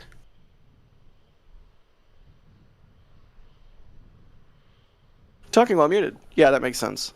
That makes sense to me. Honestly, the logical part of my brain is like, no, just do both, and then you only have to worry about it once. But I get it that SpaceX likely wants to get data from Flight 10 before even finishing 38's heat shield for Flight 11. So, yeah, makes sense. We'll see what happens, though. Never say never in Starbase. SpaceX is very fond of pressing the confuse media button, and things always can change. That's why I tend to chuckle when I see people posting information on social media, like, even if they do have a source and they're posting that information, which they shouldn't do, because that's how sources get burned. But even if they do, even the people who are directly involved with things, stuff can change, and you only look silly by doing stuff like that. So we got a whole bunch of support from people. Looks like getting the scrub merch in the secret store. Oh, I probably shouldn't have said that. But yeah, Crew 11 did scrub, so the secret store is active. So Billy, really quickly, thank you for grabbing the scrub shirt. Sarah, thank you as well. Sarah, thank you as well. Ropin, thank you for the support. Oh, they got my print. Thank you so much. When you get a photographer's print from the shop, if you didn't know, they get a cut of the sale, and it really helps out with gear rentals and purchases and just everything. So thank you for that. They say, Jack, thanks for all you do along with the NSF team. Thanks to you all, I stay informed about the new space era. Means the world. Absolutely. Thank you so much. Looks like Mark got the scrub shirt, John got the scrub shirt, and Galactic also grabbing that as well. What? Bideford did a $75 super. Bideford. Another name, perhaps every stream? I think every stream coming through with support. How do you even... Bideford, thank you so much. They say, we need a success. Everyone, please think positive for an excellent static fire today. And hopefully I get to see this on my way to showing a home for my clients. Yeah, NSF. Heck yeah. I hope this helps get you pumped up for dealing with clients. I know that is not always fun as a child of a real estate agent. Martin Clavaz, also, seriously, thank you, Bideford. That's an outstanding amount of support. Martin says, I need coffee and bacon, and I agree. Let's do some more questions. OLM vent's still going strong. ... Yep. As I said, it depends a bit on the day, because it's conditioning, right? There's not a set time for it. And so it could be a little bit longer, it could be a little bit shorter. But again, as I said, it's going to be just single-digit minutes anytime now. It's a weird setup they have going. So, as I was saying before, they're only using 2 subcoolers, but they're only... because you can control what subcoolers you're filling with LN2 on this pad, but you cannot control what subcoolers you fill with LOX besides if you're switching between booster and ship. So there's 2 LOX subcoolers for ship, and there's 6 for booster. Well, with the way the tank farm is set up, SpaceX is basically filling all 6 with liquid oxygen, but they're only using 2 to actually sub-chill. So they're technically mixing sub-chilled LOX and non-sub-chilled LOX when they do this. It's kind of a weird thing what they're doing. So there is probably a thing here where they might not have as big of a wait time because they might not actually be able to sub-chill their propellant as much as they might want to. And it just kind of comes along with the fact of the tank farm that they're using right now. So, yeah, be patient with them, as this is a completely different thing than what they're normally used to using. basically. Yeah, makes sense. Chris He is asking, what ship serial number will be the first with Raptor 3 engines? This is an easy one. Even I know this one, and I'm dumb. It's Ship 39, right? Please tell me I'm right. Yeah. Alex? You're completely Ryan? wrong, Jack. No. You're a dum-dum. Yeah. It's not true. Yeah. Jesus, Alex. This is Alex getting back at me for every time I've ever trolled him on stream. Of course it is. Yeah, Oh, man. yeah. I'm just being sarcastic. Yeah, it is Ship 39. You? Sarcastic? I never. Oh. Ah. Love you, buddy. Fearless Studios is asking, what is the song you guys use in the outro? Also, the intro. It's the artist is Dennis, like DEN. A New Way Out, I think it is. A New Way Out. Yeah, that's it. That is it. A solid track. It slaps. I might even say. In fact, I did say it. Space News from MI is asking, what's the point of the OLM vent? Alex, go. Make rocket go now. What's the point? Well, the point is that those propellant lines that go to the launch mount, when there's none of this going on, right?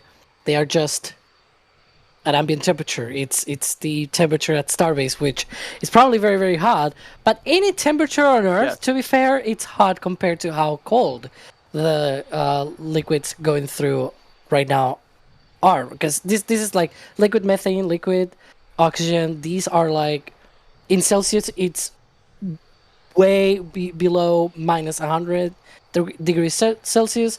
I think in Fahrenheit, the methane is something like minus 380, I think it is. And the oxygen is minus... No, hang on. It's so Okay, cold. Fahrenheit we just for have, like, methane no is bearing. minus 300. Yeah, But yeah, that's it's in the absurd. 300s or something like that, negative Fahrenheit. So it's very, very cold. Let's put it that way. Anything on Earth, it's hot compared to this. So what happens is, if you were to just put this through the line, with no preparation, nothing at all, straight away, you just put it through and then start loading the rocket, you've got a big problem there. You essentially are turning all of that, cold, the other way around. The hot line, you're now cooling it down super quickly, right? And you can break it. That's the point, right? Those materials can shrink very quickly and break them. On the Also, other I imagine hand, the first thing you want to flow into your tanks is the propellant as a liquid, not a whole bunch of hot gas. exactly. So on the other hand, because the line chills down, the methane and the oxygen warm up and they become a gas. And in fact, the gas that we see there venting from the OLM is indeed it's a bit liquid oxygen, mostly gaseous oxygen coming from that vent there. The vent, though, to the right, that is nitrogen. So all of those vents that you see there in general are nitrogen and oxygen, which thankfully make up more than 90% of our air. So we're just adding more air to the air. Basically, is what they're doing. Yo, dog. They are adding air to the... That's why they're going to have the air separation unit. They can literally take Don't remind me. air from just the atmosphere, and then they can separate the oxygen, separate the nitrogen, and even separate the argon. And then they condense the nitrogen, condense the oxygen, so you get liquid nitrogen, liquid oxygen, and you can just pump those into the main tanks, basically. So they'll probably put a pipeline under the road and hook them into the tank farm, and you can just refill it off of the air separation unit. And then the argon, they can use that for welding and other stuff like that. So that's what the ASU would be used for. Also Starlink fuel, because they use that for the Hall effect thrusters. But yeah, and argon. It's also part of the air. Like it's what 1% or something like that of the air. So that's why they can reclaim it as well from the air. You get a non-trivial amount of argon from the air. Hey, correct me if my eyes are deceiving me, but it almost looks like the OLM vent are gone. It's still going. It's just that Yeah, no, it's totally still going. it's I just wanted to blowing work, the other I way. wanted to work the word argon and yeah, sorry. Still going strong. Look at that. It's a very hot day. It's also a very windy day. It's a hottie windy as we call it here. That's a thing. All right, copy. Yep, everyone does it, not just me. It didn't just get made up just now. Everybody here says that in South Texas. Copy. And for what's worth, the air separation unit does not take carbon dioxide from the air. There's very little carbon dioxide in the air to make methane out of it. There is if you take lots and lots of air, but there's not enough to make it in large quantities. You'd have to take a lot of air in order to do that. Well, we're talking about the air separation unit and all the venting and everything. Friend of the stream, Sean Yoder, is asking, how much do those vents drop the ambient temp in their general vicinity? If appreciable, please reroute all vents to Alabama. Sorry, Sean, all vents for Starbase. It does. It actually does. Like when you're at an amusement park and you're in a long line for a roller coaster or something, and they have like the fans with like the mister thingy. It's like that. It's very much like that. In fact, what was it? Was it Flight 8? Might have been Flight 8.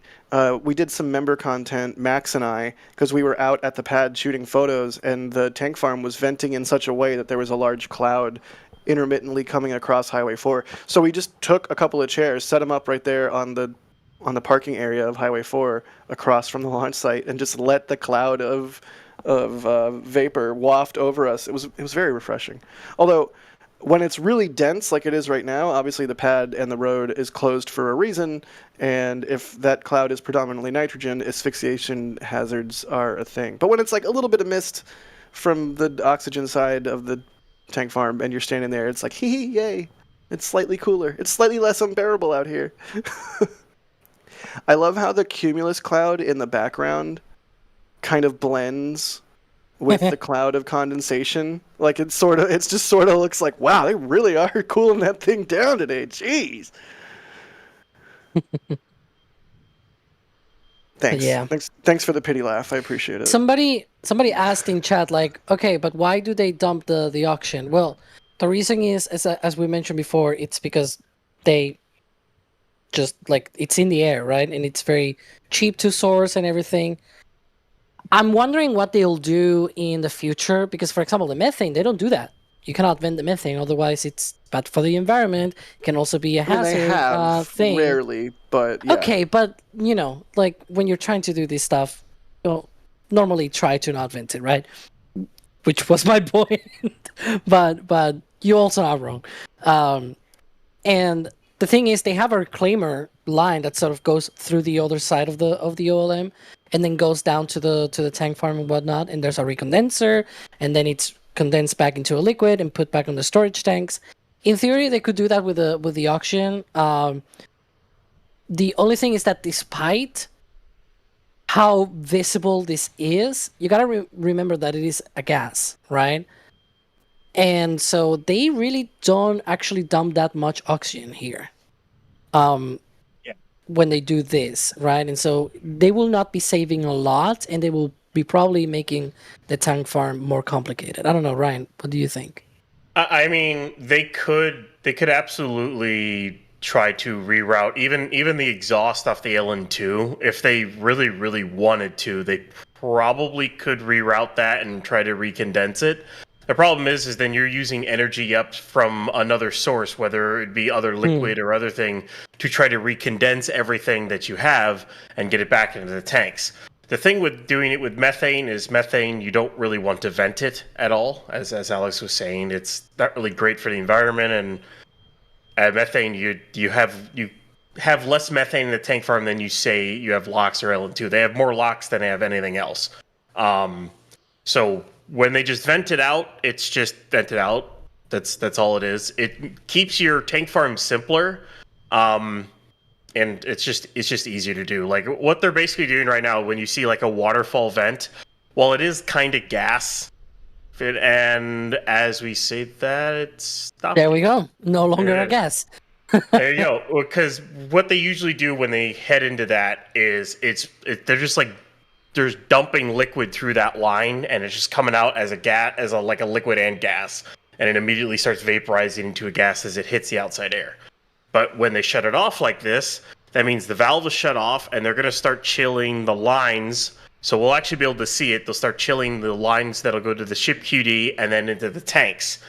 Now, I guess you might ask, as we see it's getting frosty right there. You see the LOX line starting to get frosty as they had just shut off that line.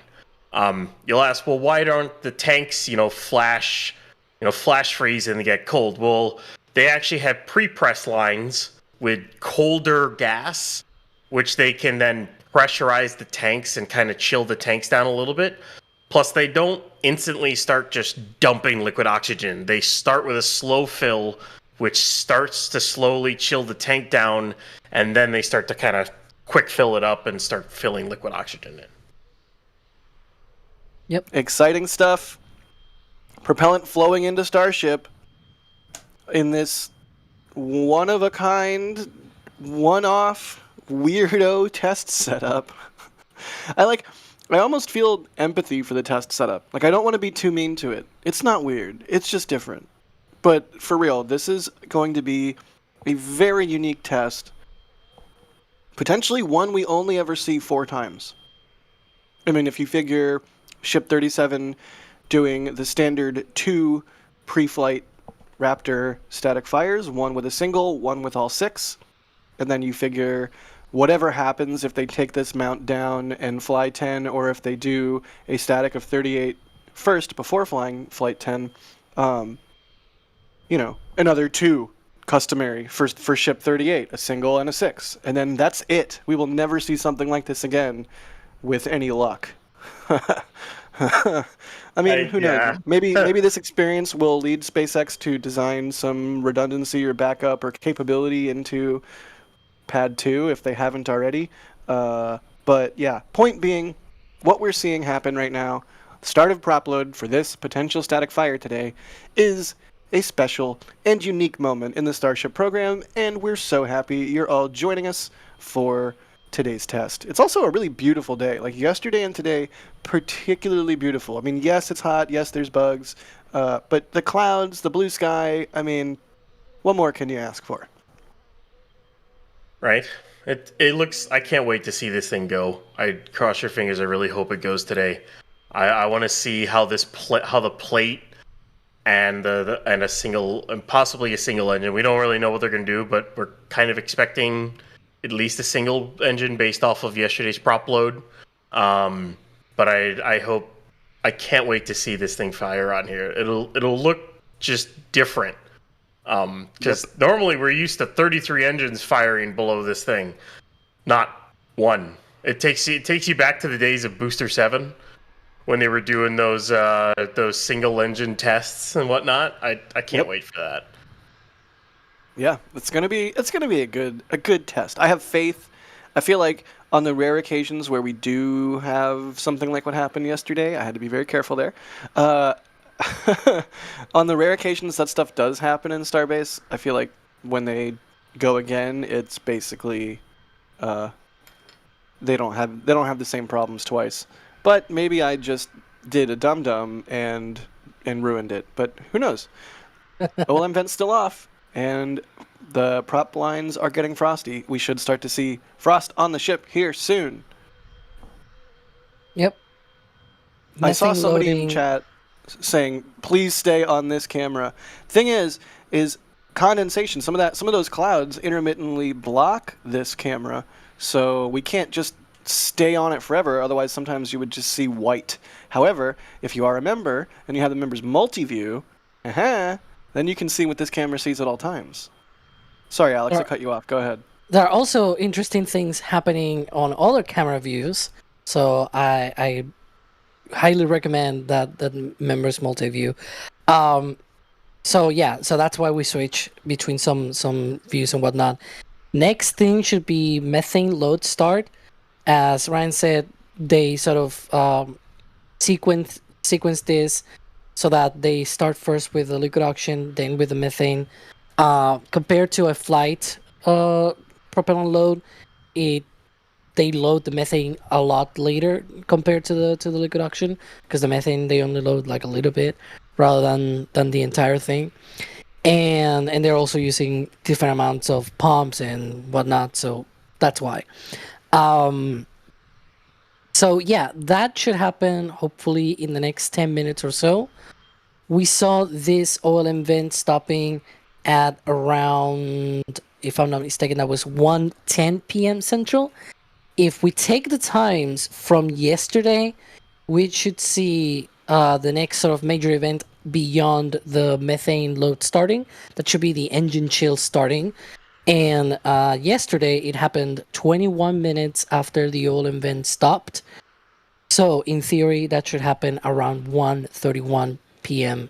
Central. So that will be the next major thing. And I think I'm starting to see already frost, in fact, on the methane pipe there.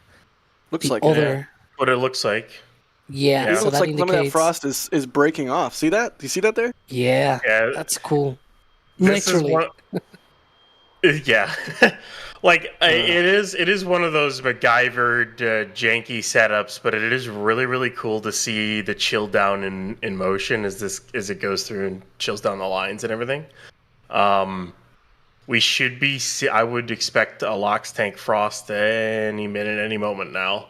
They're doing that little like kind of chill down the lines, chill down the QD, and then they'll do as I was talking about before, they'll do a slow fill to like start chilling down the tank, and then they'll start loading it, as to not shock the entire vehicle with a really, really cold, liquid oxygen or whatnot. So, Right. Was that a butterfly? That was neat. And yeah, Really. Go ahead. was just gonna mention, because we are right now on the view that I'm looking at on our own camera feeds and whatnot, which is this one, and it is gonna be here where we're gonna see where it says SpaceX on our ticker on the white sort of bar there. To the left of that is where they have the engine chill pond, where they dump some of the oxygen that they use for the engine chill. And so once that happens, we're gonna start seeing venting from there, and that indicates roughly 20 minutes from the test. So right now it's looking like it's tracking 150 right now for that static fire test, but we'll see what happens. We will see. If I start coming through robotic, let me know. You sound good. oh, fine. Phew. All right. Well, as things are starting to move faster as we get closer to this test, and as propellant begins to flow into the ship, the only way we can have cameras scattered around Starbase like this, some of them on property, all of them, some of them on property that we actually own and have bought throughout the years, and the only way we can have time and people to do this stuff and have these streams is because of everybody's support. So Martin, thank you for gifting a Red Team membership. Chris Miles gifting 10 Red Team memberships. Absolutely outstanding. Thank you so much, Chris. If you're getting a gifted membership, your name in chat just turned green, and you should probably thank the person that gifted you the membership, because that's awful nice of them. They're giving you extra NSF content that you wouldn't otherwise have, and they're helping us out as well. What a nice thing. Janet, thank you for grabbing the Falcon 9 scrub shirt. They say, live, love, launch. Godspeed. Drew Nar, thank you for the support. They say, when we don't have an official SpaceX timeline, we need an Alex clock in the corner for best guess. I love that. I don't know. It has like a little icon of you just like shrugging. It's like the graphic in the lower third. Gen on Wheels upgrading to Capcom membership. Gen, at Capcom level and above, you get access to Discord. So pop into the Discord, say hey. There's all kinds of cool channels in there, whether you are a maker or a gamer, or you just want to look at other rocket stuff on there. There's also a food chat too, where occasionally I'll post whatever dinner I'm making. All kinds of good stuff in the Discord. Plus, you get to access to the pre-show and post-show for the Flame Trench every Friday, which is coming up tomorrow. So get that set up. You have upgraded yourself to the best level of membership, in my opinion. At least the base level at Discord, because the Discord rules. Cosmo Walker, thank you for the support. They say, from 10th grade to now in aerospace engineering, I've been watching NSF. Love y'all. Wow, that's outstanding.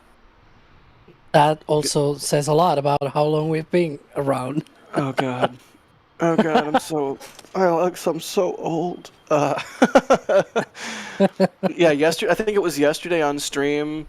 I forget what we were talking about, and you were like, "Was that 4 years ago?" Oh wow, it was like some early Starship milestone thing, and you were like, "Wow, that was 4 years ago." I was like, "Oh my god."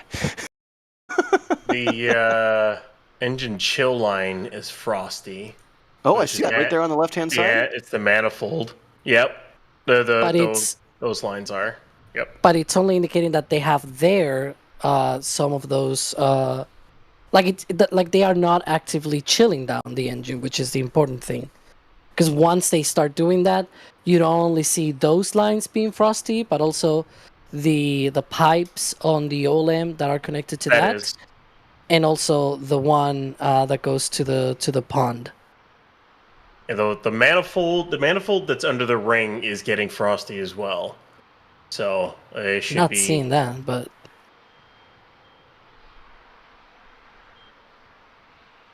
all right, well, we'll keep watching. Let me keep thanking people, because stuff's starting to turn red in the panel, and that means it's yelling at me, and I feel bad, because I especially as we start getting into static fire in earnest here and prop load in earnest, we're gonna be all action. So I want to get through some of these and make sure people understand how much we appreciate their support. Hey, look, there's some condensation on the methane tank. Yep. Sweet. And Jerwa. frost as well appearing on the liquid oxygen tank now. Sweet. Jerwa with a $50 super, and all Jerwa said is hi. Hi, Jerwa. What's up, buddy? You've been around forever, just like the rest of us, and you always come out with a whole bunch of support. You didn't give me anything to riff on. You just said hi. I think you did that intentionally. Thank you. Thank you regardless. Thank you, buddy. That's a huge amount of money. Turtle Sanctuary. small. The small line of lots frost, by the way. What will it be today, sir? Baconated coffee or caffeinated bacon? Baconated grapefruit or... classic. Mark... Oh, what is this name? Mark of Many Talents. There we go. Gifting 5 Red Team memberships. Brett, thanks for the super chat there. We legitimately cannot do this stuff without you guys' support, so thank you. They say, entering... my plug to call the OLM ship adapter the booster seat. But it's a ship seat. But I see what you did there. I do like it. I do like it. And now it's immortalized for all time on air. Jerwa, again, gifting 20 Red Team memberships. I can't talk. I almost said 2010 Team memberships, which makes no sense. Thank you, Jerwa. Apparently you're short-circuiting my brain. I got to get this one right. Cornbreadimus, 56. I think I did that right. If only Starship had the Omega-13. Reference acknowledged. That was... Oh, God. It's the one with Tim Allen. What is it? Galaxy Quest? I think so. I think that's the one with the Omega-13. Quest. And Abel, let's see. Abel, what did they get? Falcon 9 scrub shirt. Thank you for that. They said, keep up the good work. Don't stop. With support like what y'all are coming through with today, you better believe we won't. Great. Now people are posting. GIFs in the back channel. I'm gonna have to watch that movie. It's such people, a good movie. and I think we can call out the name. It's Chris. It was Chris. It's Chris. It's always Chris. Like, can I say I love this view because we got to see the LOX line get frosty, and then of course now we're seeing the LOX frost. But you got to see the main methane supply line get frosty, and as it got frosty, and then we saw the condensation on the ship, you then saw the methane reclaim line get frosty as they're cycling methane back and everything. It's really, really cool to see these exposed. It's so cool. I love it. Yeah, we could get a little inside baseball if we want while we watch the frost lines rise. So this view is from Danger Trailer, or Trailer, whatever you want to call it. Jay calls it Traily. But yeah, we were deciding where to deploy trailer. You know, we have some deployable cameras, like you might have heard us talk about CP11 in the past. So I had scouted 2 different spots to put trailer. One basically right next to the tank farm, perpendicular to the ship, so you would have been edge onto the flaps. But that probably would have got clouded out by all the condensation. But it was nice and close, and you could maybe see a little bit underneath the mount. You know, I'm thinking static fire. But when we were setting up the night before, what was it, 2 nights ago? Whatever, time's a flat circle. When we were setting up the trailer, it was like, nah, I don't know. This view just ain't it. It ain't it. And so we went to plan B, and this is plan B, and I gotta say, I do like the view. So I'm glad you like it, Ryan. I was worried it would also be clouded out, and occasionally is. But, you know, we're at the mercy of whatever direction the wind is going. But the only reason we can have deployable cameras is because of support from... No, for real. Thank you all. There you go. Alex, how much prop load are you expecting today? I mean, do we think they got as much prop as they intended to get for a test yesterday, or do you think they halted loading? I mean, we have no way of knowing, but what's your gut? Yeah, I think they are going for a single engine static fire test based on yesterday. And so for those, they only load a little bit of methane, and the oxygen is like maybe a few rings, maybe like up where you see, like on those aft flaps on the left view, right? There's like 1, 2, 3, 4 hinges, maybe like the top one, sort of, more or less. That's what I would expect in terms of liquid oxygen load for a single engine static fire test. Got it. But yeah, if that is the case, then we should see engine chill coming up shortly, because, you know, single engine means that it's a very short load on the liquid oxygen tank, which means in very short time they need to start chilling down the engines. That chill down process takes about 20 minutes. Right. And so that means like 20 minutes, 20 something minutes from now, we're going to see that static fire test. Based on the timings from yesterday, we should see that engine chill beginning in about 3 minutes from now. And potentially a static fire test at 1:50 p.m. Central. So we'll see what happens with that. Of course, I'm going to keep an eye on all of the things and everything. Right. But all the tea leaves that we can read. That's exactly. Honestly, I was thinking about this a little bit last night while I was prepping and resetting equipment. Like, I think part of what I'm enjoying so much about this particular... Ooh, a little bit of venting there. What I'm enjoying so much about this particular test campaign is that reading the tea leaves and that like process of discovery is so fun and is so core to our live streams of things in Starbase. I mean, going back all the way to Starhopper in the early days of trying to figure out what the heck is going on, and like determining the grass vent means nothing, and then trying to make people understand that, like, all of that stuff is really fun, and some of my favorite sort of tank watching that we get to do. I mean, this is the epitome of tank watching. We've never seen them do something like this before. They tried yesterday. But they didn't actually get it done, so it's really neat. I don't know. I could wax philosophic about it forever.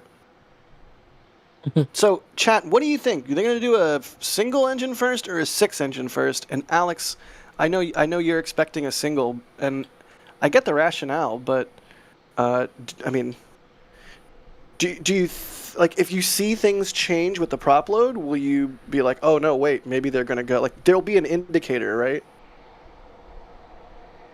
You mean, like, if they load for way more liquid oxygen, it'll be like, okay, they clearly want a lot of extra weight on this thing. They might be doing a test with more thrust.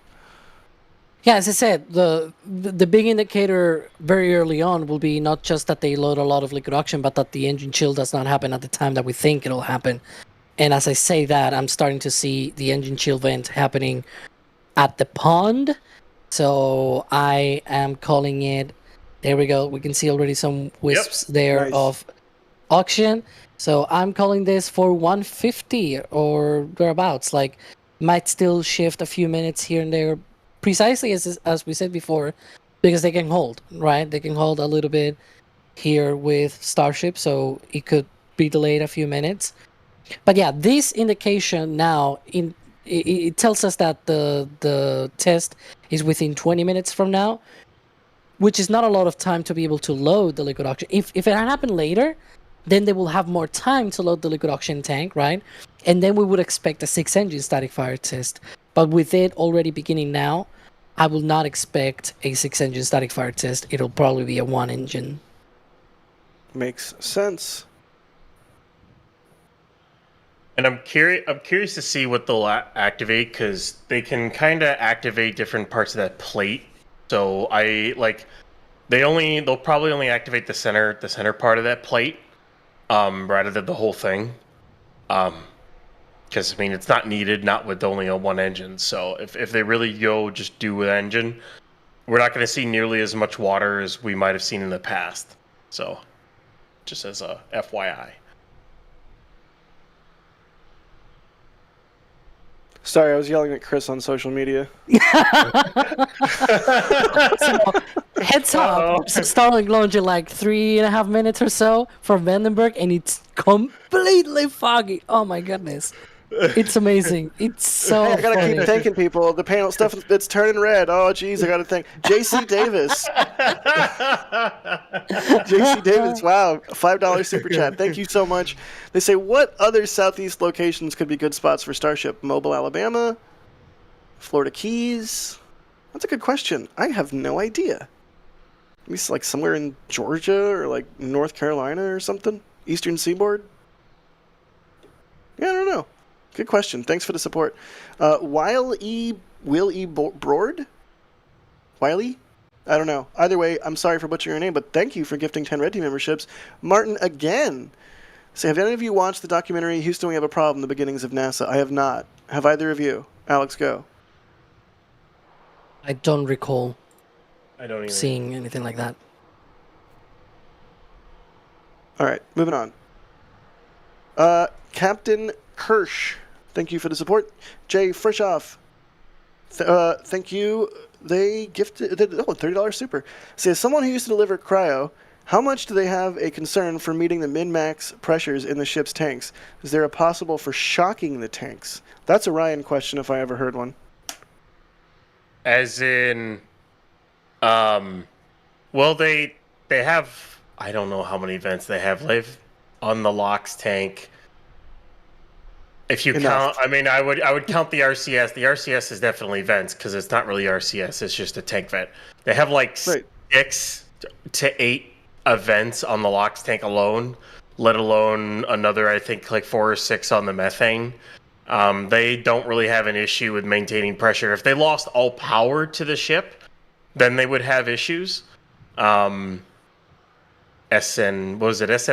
right? They almost had a tank pressurization issue. There was the header tank. So they don't really have that big of a problem. They can control what goes in, and they have vents that can control the tank pressures itself as like propellant boils off and whatnot. So. Hey, look, it's a Starlink out of Vandenberg going in about a minute. And you can't see it. Come on, we're all adults here. We're all grown human beings. We can Yeah. we can That's why you're a understand. baby when we say that it's foggy. We're so adults. We can understand that weather exists. It'll probably look great from on board the cameras on the rocket itself once it lifts off. In about 30 seconds. Just saying. We'll keep our eyes on that Starlink mission out of Andy. All that we're going to see is like, it's gray now, it's going to look orange, and then cut to the booster camera. Yeah, and then it'll look great. T-minus 15 And it'll look seconds. great. 15 seconds on Starlink. 10. Continuing to watch the 9, ship on the right-hand 8, side there. 7, 6, 5, 4, 3, 2, 1. Ignition. And liftoff of Falcon 9. Go SpaceX, go Starlink. Hey, I can see it ascending. I see. I can see it ascending. fire going Stage up. 1 propulsion is We didn't phenomenal. have a Crew 11 launch, but at least, hey, we have Starlinks, right? Internet We'll always have satellite. Starlink. Look at that! It came out of the cloud layer. Look how beautiful that is! Wow! Getting more of those satellites so that Starship can stream more. Is that the hole that it punched? Did it punch a hole in the cloud deck? Or is that just an illusion? Jack, do It you might think have. they can launch in a rain? Yeah, probably.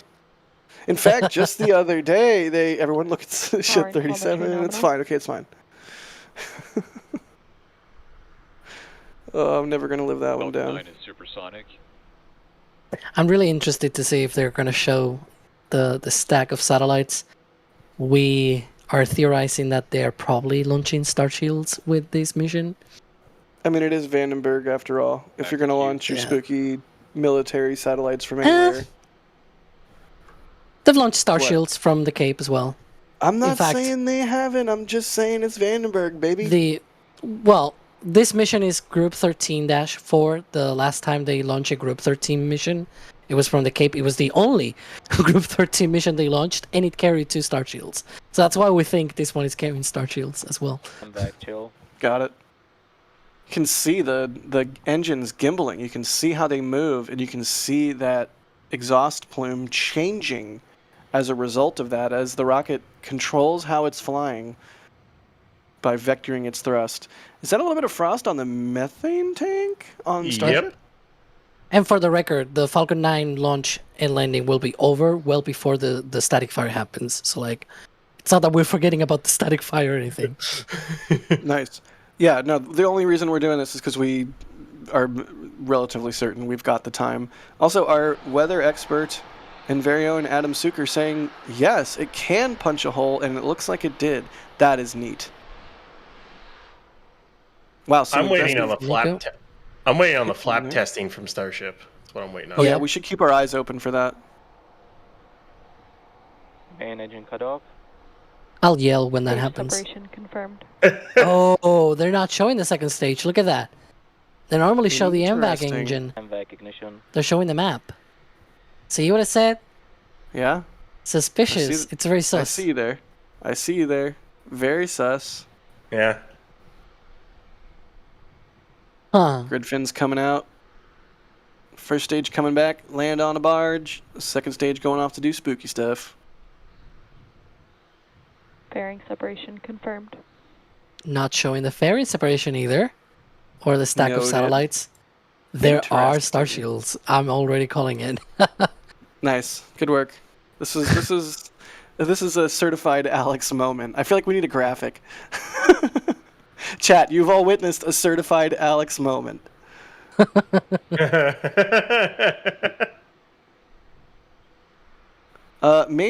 Maniac is asking, okay, what are star shields in all caps? Maniac really wants to know what a star shield is. It's a DoD, Department of Defense, military constellation of satellites based on the Starlink bus. It's military Starlink. Is that a fair way to put it, Alex? Yeah, they take the Starlink bus, the satellite itself. They modify the basic stuff, right?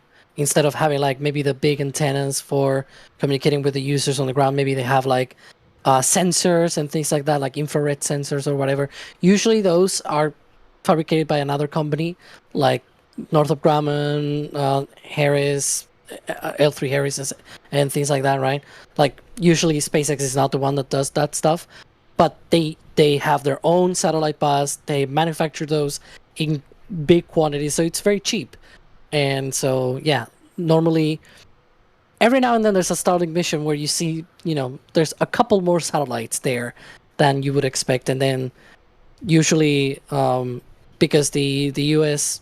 government is obligated by the Outer Space Treaty and many other things in, international politics and whatnot, they eventually classify it as, as a classified satellite, and then it gets like a USA number, as it's called, like it's a USA like that's how they're 250 or cataloged. something, 2 whatever, or 350 or something like that. Right. Yep. Neat. Hey, flap testing. There we go, Beautiful.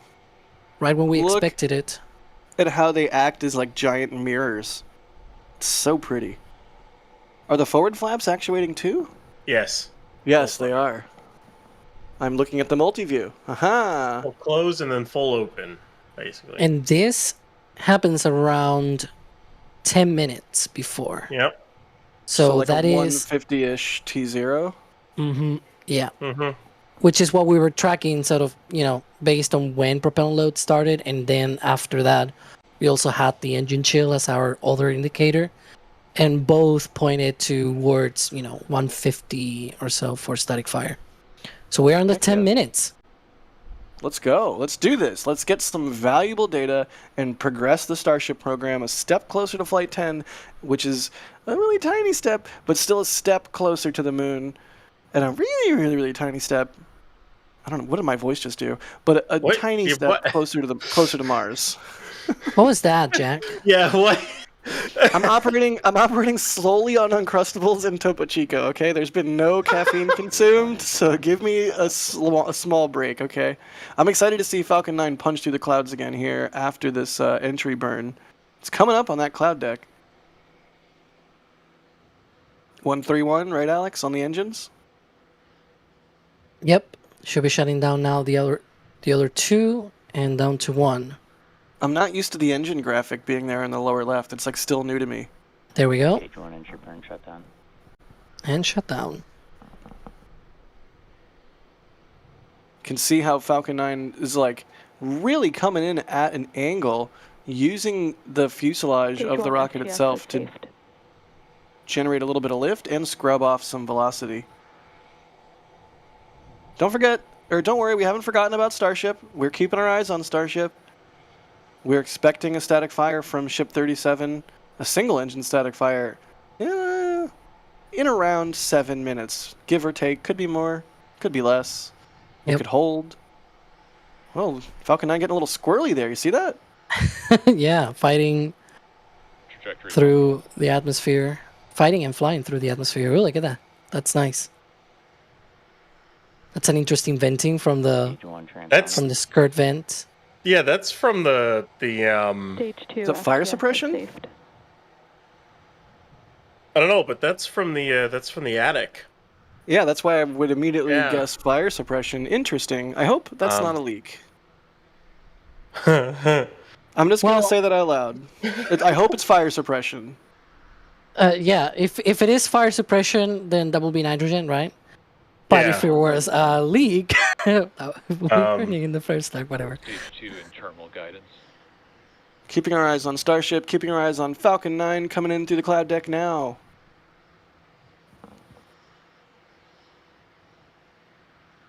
Honestly, if that was... Oh, drone ship? Stage 1 landing leg deploy. Auxiliary? Auxiliary? Oxley, yeah. Oxley and Jerdy. This one's Oxley. There's also ASOG. There we go. I feel like I could feel D cringing. Like D probably just cringed all the way over in Florida. Has no idea why.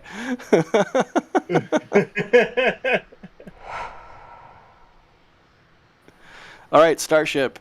Not seeing any kind of venting or any sort of behavior from the ship that would indicate there was an off-nominal situation and they wanted to get propellants out of it now. So I'm going to guess that was fire suppression, and that's why we saw some venting coming from the attic there. Yeah.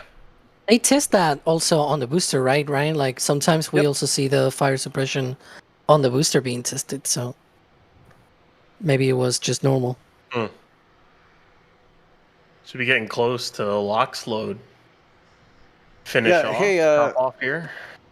You two yap for a second. I'm going to press record on my camera, which now that I realize I should have done that a while ago.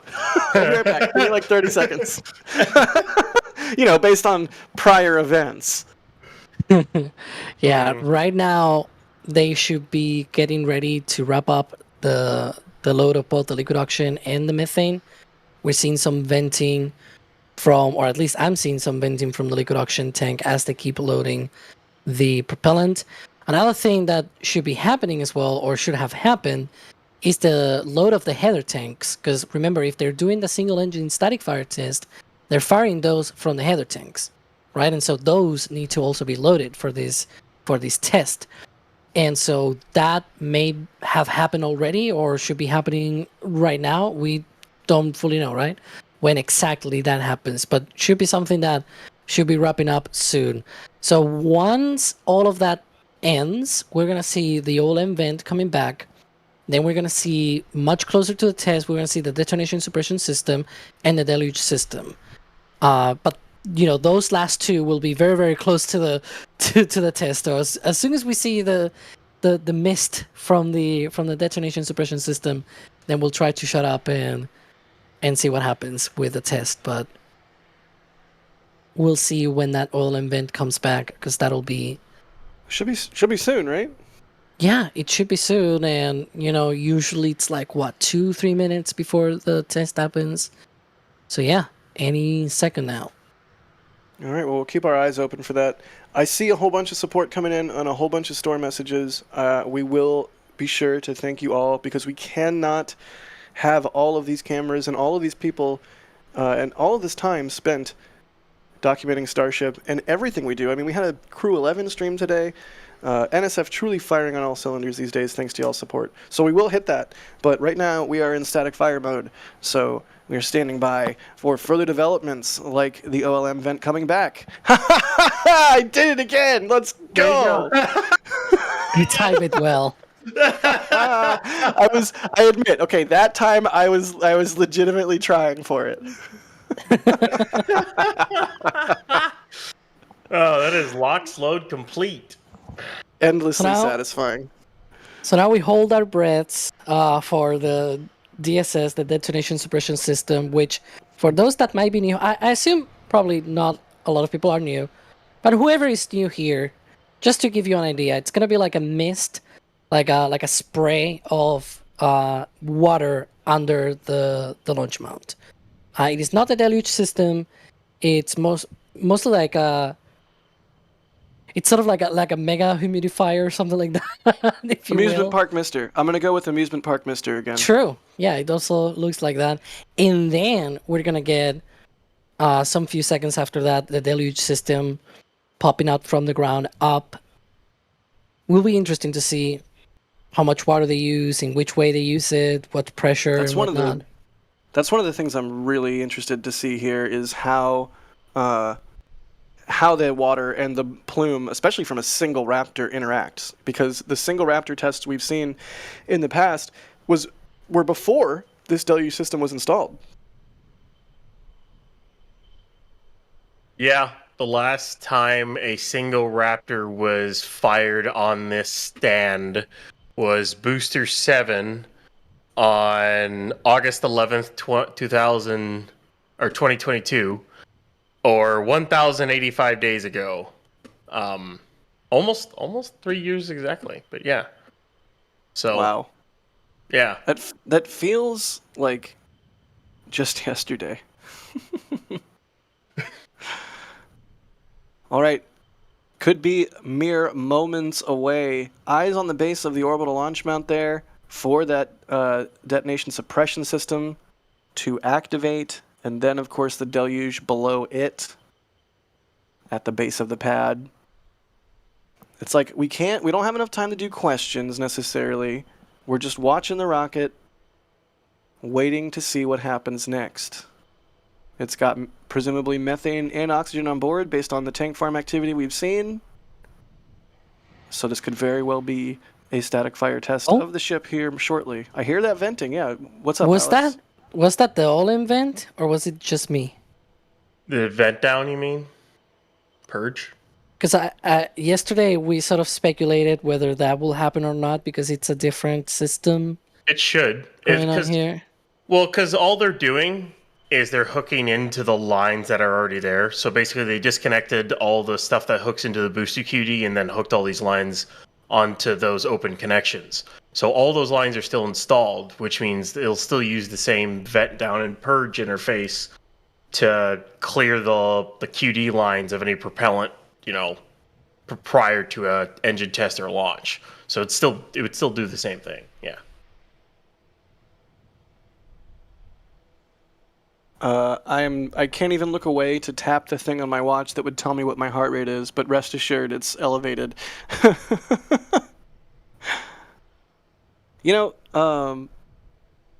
This is gonna be a moment. I hope they can fire this thing up today. And I hope they get the data they need. No S word. Continuing to watch. As we always say, this, there could be holds. Our estimates are based on tank farm activity. And in particular, we only have yesterday and today to go on in terms of data points. So this could be a hold, something else could be going on. But we're going to continue to watch and see what's going on with our plethora of cameras. I'm loving just Carson switching back and forth between all the different views we have, which, I don't want to belabor the point, but once again, only reason we can have honestly kind of a mind-boggling amount of cameras pointed at this thing right now as we wait for the engines to fire up is because y'all come out, hit the like button, tell your friends about us. Doesn't have to be a monetary thing. But it really does mean the world because we love doing this. Like what a crazy job! What a fun thing to get to do. I feel like at some point we should probably do a camera tour. I don't think I can't recall having done that on a stream. Just like, all right, producer, cut through all of the cameras and we'll talk about them for 30 seconds each or something. I'm not saying we're doing that right now. We're in static fire mode. No. But later for another stream in the future when we're hanging out waiting for an OLM vent or waiting for prop load or what have you, that would be a fun thing to do because I don't think everyone really understands quite how many cameras we do have at Starbase alone. And Starbase is just one of 3 24/7 live streams that we do.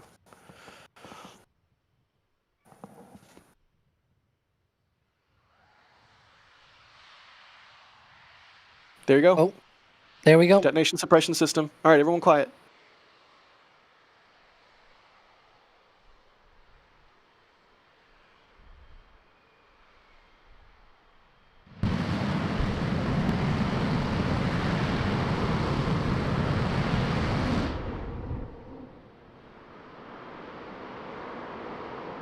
Wow. Single engine static fire with Ship 37 is certainly what that just looked like. We'll wait for confirmation from... Oh, and the sound just hit me here at the Rocket Ranch outpost. I forgot that sound moves slower than light. Fantastic. That didn't even look like they turned the deluge down at all. Alex, do you think that was a full deluge or a partial deluge? That looked full to me. That looked full. I don't know what Ryan might think, but wow, that was weird. Like, I had been telling people for, like, the last few weeks... whether it was Raptor sides or anything, that this was going to look weird when they fired it. Even once they do a 6 engine, which is hopefully tomorrow because they have a closure scheduled for tomorrow, it's going to look weird because that deluge was designed to go against 33 engines, not 1 or 6. So, yeah, it looked weird. I think they activated the whole plate. Yeah, that's what it looked like. Is what it looked like. I don't think they only activated the center. It looks like they did the entire plate, which is somewhat overkill for a single engine, but... I feel like we could barely see plume in there, especially from some of the angles. It was like, yeah, cool, water deluge. We've seen it a million times. And it's like, oh, well, is there a little orange in there? Like, turns out, who would win, the deluge plate or one Rapty boy? I think we all agree that the deluge plate wins. I was surprised though about we'll talk about this more in detail when we actually look at the replays and whatnot because there's gonna be replays. We're gonna see all of the feeds and everything, all of the camera views that we have. But I was gonna mention that one of the things that surprised me is how much the water was actually pushed down by the Raptor. I did not expect that one single Raptor would push the water that much down, and we'll see it once we get to replays. But yeah, because 33 Raptors, of course, it's gonna push the whole water down into the plate, right? That's what it does. It pushes it sort of down, but it also creates this sort of film of superheated water that it's less hot than the exhaust, and that's what protects the plate, right? Like that's the whole point of why the plate shoots up the water, and so I did not expect just one single engine to push it as much as it did. I'm excited to look at the replays. I know we are working on the replays, so stand by for those. If you want to see all the different angles and everything, we will be looking at those replays here shortly. Sorry, Ryan, go ahead. I just want to say the deluge does just enough. So the way they design the plate is that for a full 33 engine launch and static fire, the deluge plate is just good enough to suppress the sound and protect the ground. That's why, and it is overkill for like a single engine and stuff like that, but they have degraded that plate a lot, like a lot. If you go back to any flyover pictures, or even pictures from when they first installed it, you can clearly see where the cutouts and the holes are for all 33 engines. You can clearly see it in the center of the plate and the outer of the plate. If you go to current flyover pictures of it, it is degraded badly. Like you can see where stuff is ablated off that plate. Like I don't expect them to. They only have 2 launches left on the plate, but I would expect that it wasn't even good for another couple. Like I don't. There's because that thing works just enough.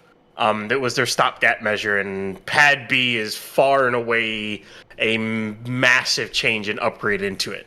And I can't wait to see them do 6 engines on it. But there you guys have it. You have the first single engine static fire on Pad A in 1,085 days since Booster 7 did it. It did a 20-second static fire. And the first ever ship static fire on Pad 1 or Pad A or Pad A1 or Pad 1A, whatever you want to call it. I did not expect this. All I'm going to say is expect this. And this is pretty much what it's going to stay is because I expect both of these next flights to be suborbital. This will not be an orbital launch pad. It'll be a suborbital launch pad A. Because it'll never have gone to orbit. It will never have gone to orbit out of this pad. So it is suborbital pad A. Hey, we brought it back. This was 43 days after Ship 36 exploded. That's pretty impressive to come up Actually, with a little this. bit less than 43, but yeah. Because it happened during the night. So 42 and a bit of a change, but yeah, almost 43 days. Really quick, I do want to thank the Rocket Ranch for hosting me once again at their outpost location. I don't know how I forgot to factor in that I was going to get hit by the sound, but that was really, really neat. I see Chris in chat doing the !ranch command. Thank you for that, Chris. Bringing up their website there in chat. If you want to check them out, they do offer launch viewing here at the outpost and camping at their Rocket Ranch location a little bit further up Highway 4. So check them out. There really is no better place. There's definitely no closer place. And you'll be surrounded by like-minded people who are all very much of the super fan category, much like everybody that's likely watching this stream right now. Can't recommend them enough. Just good people. But yeah, thanks to the ranch for that. And we'll have some views from our cameras that are on their tower here at the outpost as we go through those replays, which are coming up shortly. But while we wait for the replays, I'm going to thank some people who came out with some support before the static fire, because we're way behind. We're 42 minutes behind, and I want to make sure people appreciate that we appreciate their appreciation. I really should have had more caffeine today. I don't know, Alex. I don't know. Moving on. MacGyver, thanks for gifting 5 Red Team memberships. Martin, again, keep seeing your name pop up today. Gifting a Red Team membership. Thank you. Animal Care Software, thank you so much for becoming a Red Team member. Steve becoming a PadRat member. Jeff becoming a PadRat member. Mike grabbing the stainless steel water bottle and the Starlink at Sunrise print from the store. Very cool. Thank you for doing that, Mike. Once again, I always have to mention it. When you get a print from the store, the portion of the sale goes to the photographer who made that image, and it really does make a huge difference to that photographer in terms of being able to rent equipment, upgrade equipment, repair equipment, replace equipment when it gets roasted by a rocket, all that kind of stuff. I believe this was a max print, if I'm not mistaken. I could be wrong, but rest assured, The photographers appreciate it when you get the prints. And I should say, the metal prints specifically are printed directly on metal. You don't need to frame them or anything. They come right out of the box. You put them on the wall. They look great. They're printed on metal. It's awesome. So I can't reiterate enough that it's a huge honor for any artist to have someone buy their work. So for all those that have prints in their homes or workplaces from anybody at NSF, that is truly the nicest thing you could possibly say or do. So thank you.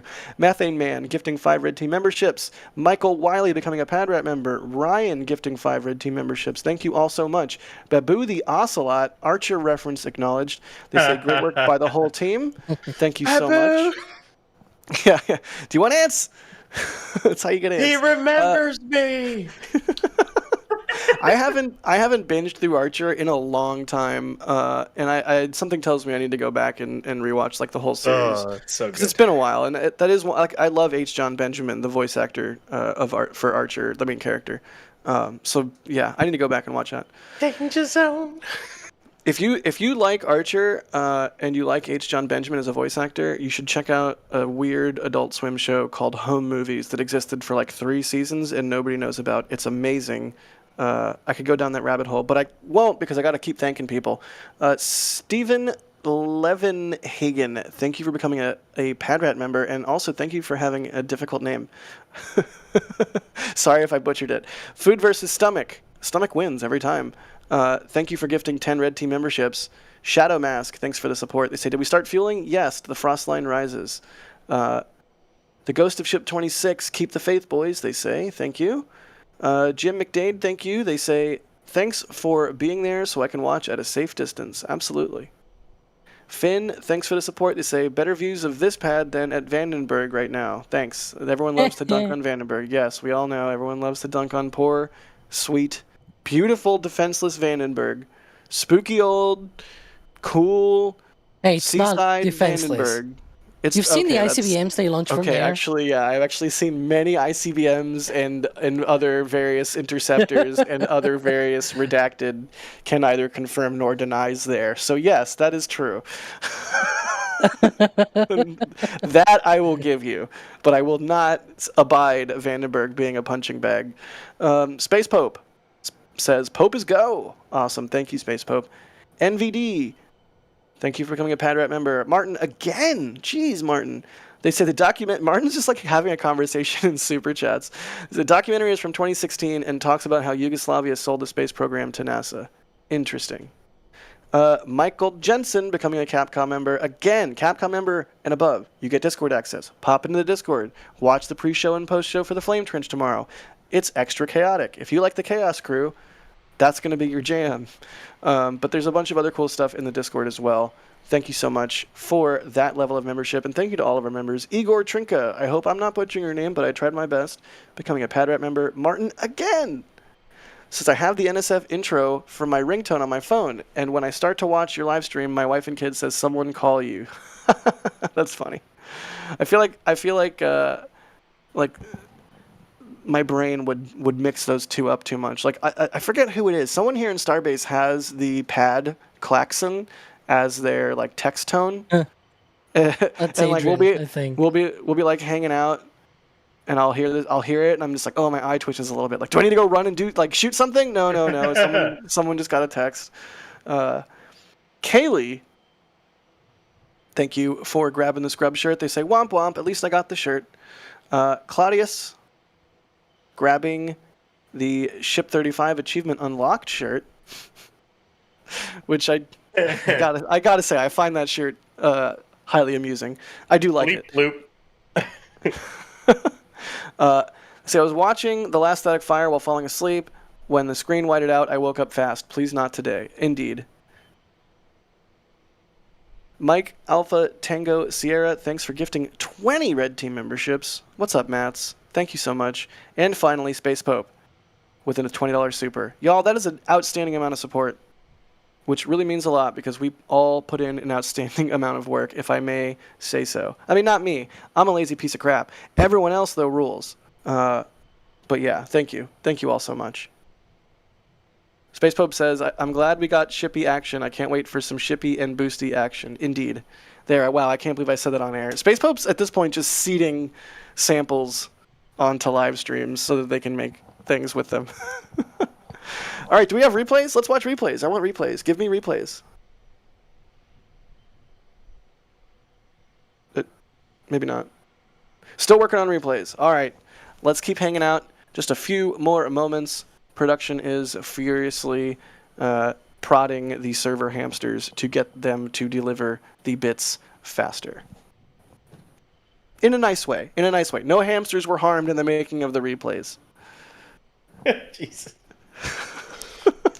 Hi. Oh, I will say this though. That was a waste of water. No. No. The Dust amount mitigation. of water they used. Oh man, that's a lot of water for a single engine. It's hilarious. That was kind of hilarious. It's dust mitigation. Come on. They literally drive water trucks around Starbase, dumping water on the road to keep the dust down. I'll take it. At least they won't have to truck in water anymore for Pad B. That'll be nice. Because they're going to have that water main going to the production site? Well, they also put it towards the launch site. It should hook straight into the tanks, and they'll just be able to fill it that way, which will be a lot easier. When those pipes first started going down, I was like, oh, cool, they're going to put a water main into Brownsville. Nah. It seems like it's just a water main from where I am now, Tarpon Haven, where SpaceX has built a bunch of really fancy homes for like VIPs and stuff, and the Rio West development, and between there and the production site and the launch site, I don't know if they're going to go all the way to Brownsville, but I don't see them staging pipes there the same way they've had these other pipes staged for this. Maybe it's just like the first phase. I sort of thought when they started tearing up Highway 4 to begin the much awaited like widening and improvement of it, that they would put the pipes next to it or underneath it. I haven't seen any staging of pipe work, so I don't know. I should look at like the planning documents or what have you, but hopefully one way or the other it alleviates some of the strain on Highway 4 when they get that pipeline in. Pad B, man. I know it's gonna be awesome. They put pipe down Highway 4 and it comes out and toward right near the launch site.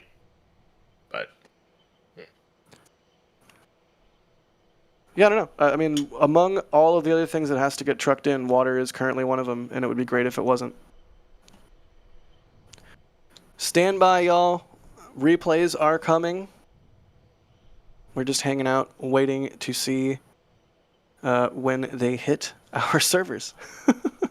But stand by.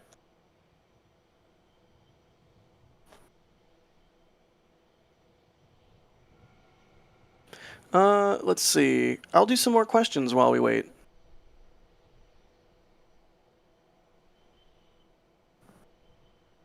Okay, yeah, I'm seeing in the back channel. There is no pipe to Brownsville. It's only between Rio West and production. They covered it in the city committee meeting. Oh, cool. Thanks, DOS. It's also for SpaceX only, not property owners or residents. That's okay. Unfortunate for residents. Let's see. Out of this world. Thank you for... Oh, replays. It's replay time. I wonder how much we're even going to see. There was only a few angles where we could actually see the fire. So much water and steam. Right? I mean, not even that much steam. Right? It almost just looked like a deluge test from this angle. That's remarkable. And I'll say this, if they're going to run it that same way, they're only doing like a 10 to 15 second static fire for all 6 engines. They're not doing a full 60. They can't. So right. Noted. All right, here's from our South Beach property. There's the deluge. Do we see any flame? You just can see the You just see steam. You just see some steam. Yeah, you can see the steam generated. Definitely can see the steam generated. Wow. No games in this team, though. Hey, quick question. Are they detanking? What's going on with the ship, like, real time while we watch these replays? Let's keep an eye on the live feed on the right-hand side. They're It is detanking. detanking. Okay, cool. Just wanted to, check in.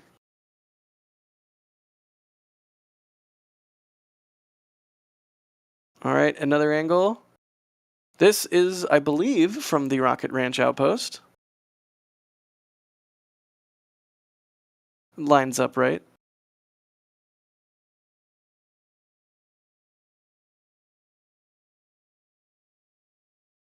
No, actually, maybe the tower's... Yeah, okay, this is from our river property, which is like a quarter mile up the road. We're more side on from here. Again, just more steam. Yeah, we'll probably be able to see it fire better with this full 6 engine. But with a single engine, I mean, it's just... You see the ignition, and then you see a bunch of steam, and that's it. That's basically what you see. Here's North Beach number 3 from our North Beach property. More steam. Something Gabe Newell, something valve, something steam. You know, if I had a brain cell or two that were actually firing, I would have come up with a joke there, but all you got was something. All right, here's from Trailer. I almost said Traily. I guess I just did. I noticed it in your pronunciation of that. All you see for Trailer is the little bit of shake during the ignition. I saw cloud a little of orange. steam. I think I saw a little orange. It's orange. Just a sliver. It's not much though. But it's only one engine. It's only one Rapty boy versus a whole deluge plate.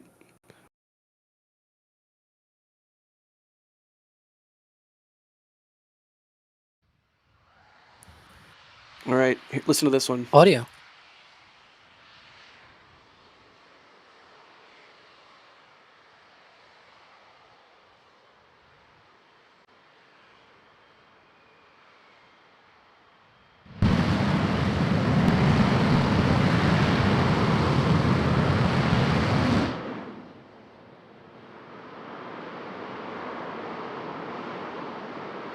Complete with Raptor honk. Yeah, that time we could see Plume. That was nice. Yeah. Of course the engine is blocked by the OLM leg, but Right. That's what it is. It is what it is. That was really neat. What else we got?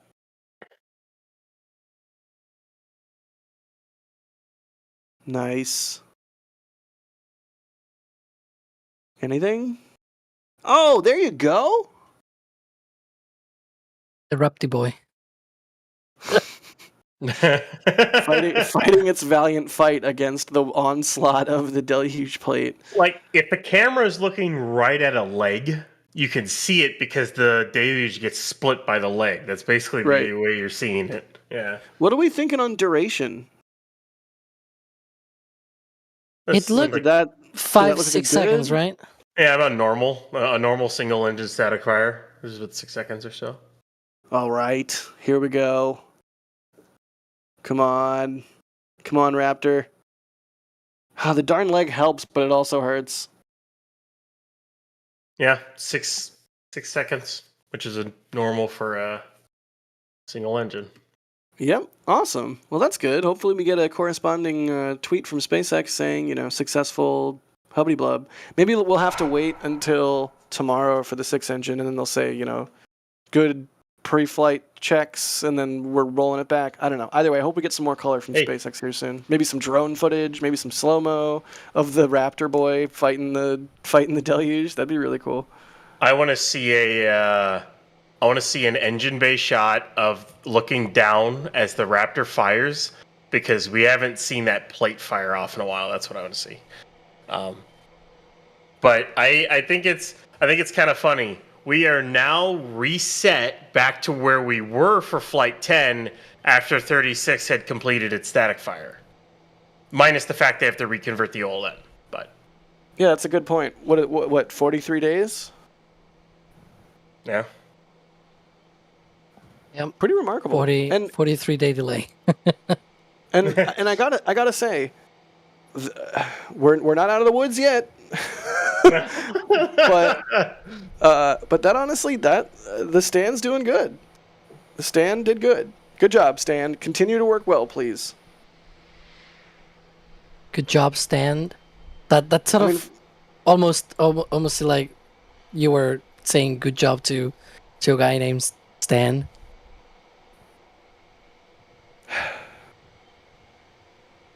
See, Chad agrees with me. Even Chris B said it.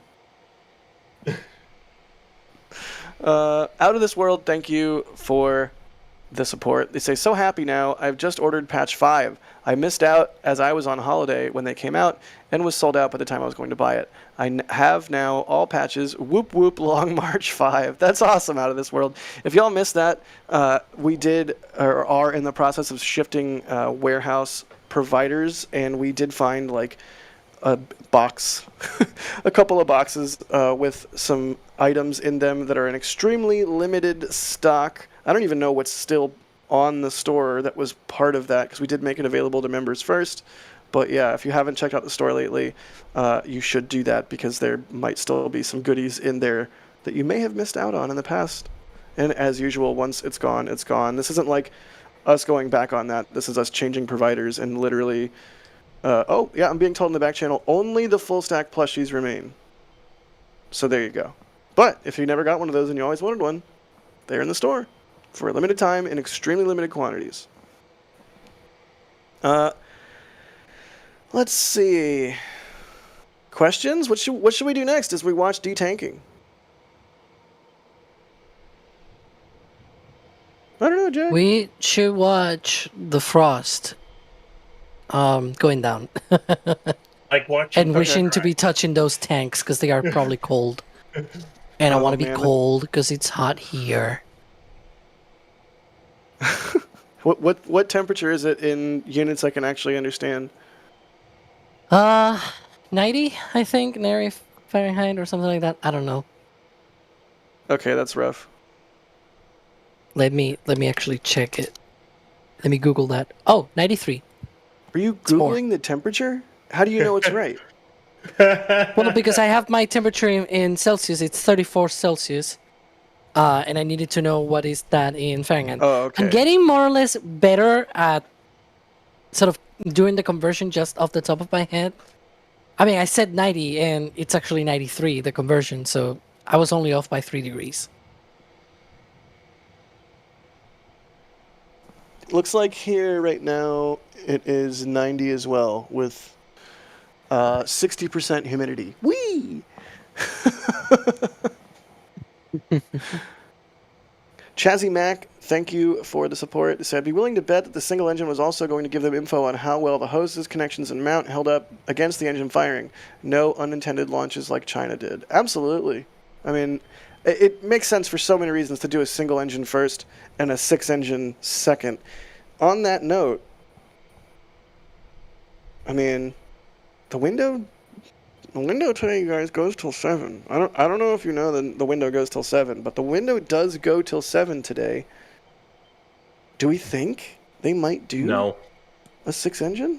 Okay, of course Ryan, the pessimist, says no immediately. So cool, thanks Ryan. We got your answer. You know why? Why? Because they already have a scheduled closure for tomorrow to close the they beach can just between cancel 7 it. and 7. They could just cancel it. Alex, what do you think? I think they're going to try tomorrow. I don't think they're going to be doing anything else today. They're probably going to be looking at all the data and, getting ready for tomorrow. That's what I think it's going to happen. I do like the idea of today of, them delaying and doing this after the crew launch, which it did not happen. So they're going to try again tomorrow. So for the sake of, both NSF and they own teams and everything, SpaceX, after the crew launches and everything, then we can go into the static fire stuff. Please. Oh. And because they probably have to refill that deluge too overnight. Because they did use a decent amount of that deluge water. How many charges do they have of that thing before having to refill it? I thought it was like 2 or 3.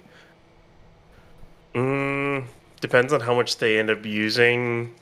Because I know they can do a launch plus the catch deluge, and then they're pretty much out, or at least close to out, because they use a decent amount out of that. I think the new pad will have at least a pair. I think it'll have at least 2 launches in it before it get refilled, because I think they're doing about 1 million gallons out of pad B, and they're using like 450,000 per launch. They use like 350. I think they have like a 350,000 capacity, and they use like 150 to 175,000 gallons. A launcher static fire out of pad A. I don't remember off the top of my head though. It sounds right. One of the things that they always mention when they go for a launch attempt is that as long as they don't fire the deluge system, they can hold at any point. So like the last point in their count, like they can hold and recycle. That's what I meant. That once the deluge system activates, they have to recycle for the next day. Like if they were to abort engine ignition or anything like that, then they have to go to the next day. So I'm guessing that essentially means that they only have the water for one try, and one try only. And therefore, what we saw today was probably all it had to give. And then tomorrow, 6 engines. Got it. Well, we have a bunch of questions here. Let's run through some of them, because some of them are really good. They're all really good. What am I saying?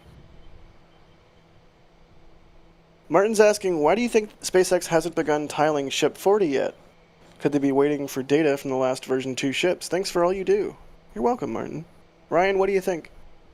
The more I think about it, the more I think they are in the process of trying to switch over to the new tiles, because Block 3 has got a new tile pin design. So I don't really know if it is waiting on Block 2 as a whole. I think they would like to have that data, but I think it's also waiting on actually trying to manufacture all of it and getting to a point in the construction where they want to actually tile it.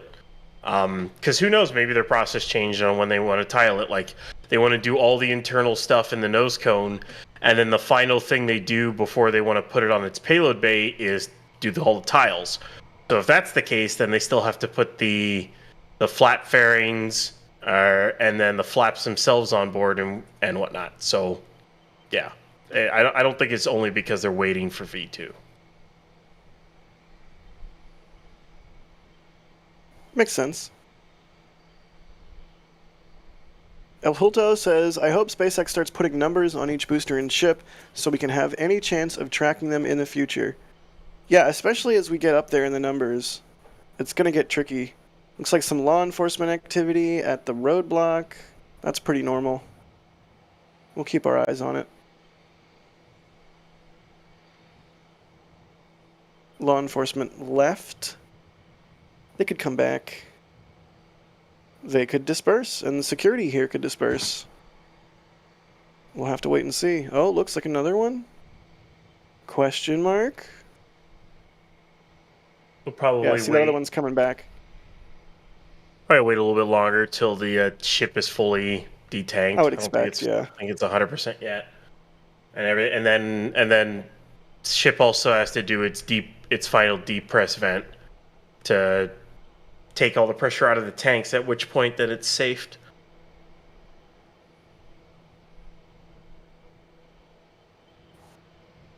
But yeah, it's gonna get tricky when boosters and ships get much higher up there in the numbers.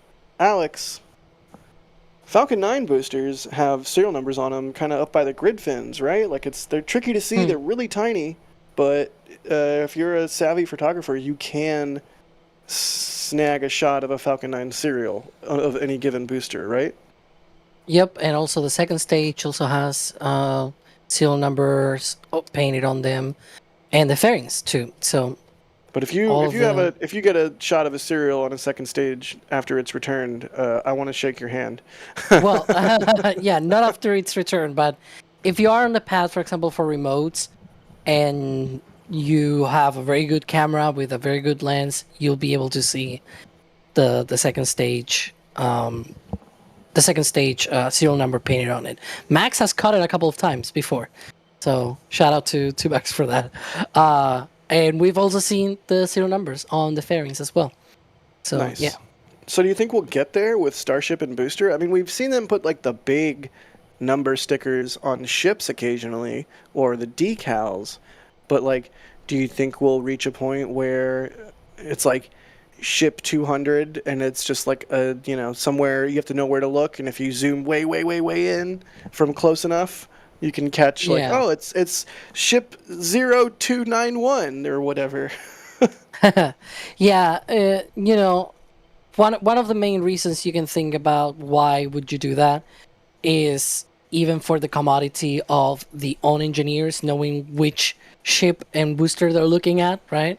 Sort of, you know, one of the stories that I've heard from certain people is precisely that.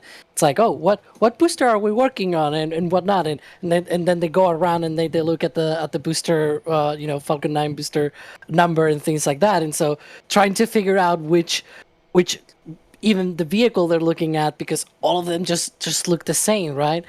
And especially now with because Falcon 9 has the suit and whatever, and so you can maybe tell apart which one you're looking at, because one is more suited than the other, one is newer and whatnot. Super heavy boosters, they all look the same after they recovered, and I'm thankful to say that at least we've seen 3 super heavy boosters recovered, and they all look very toasty at the top from the hot staging.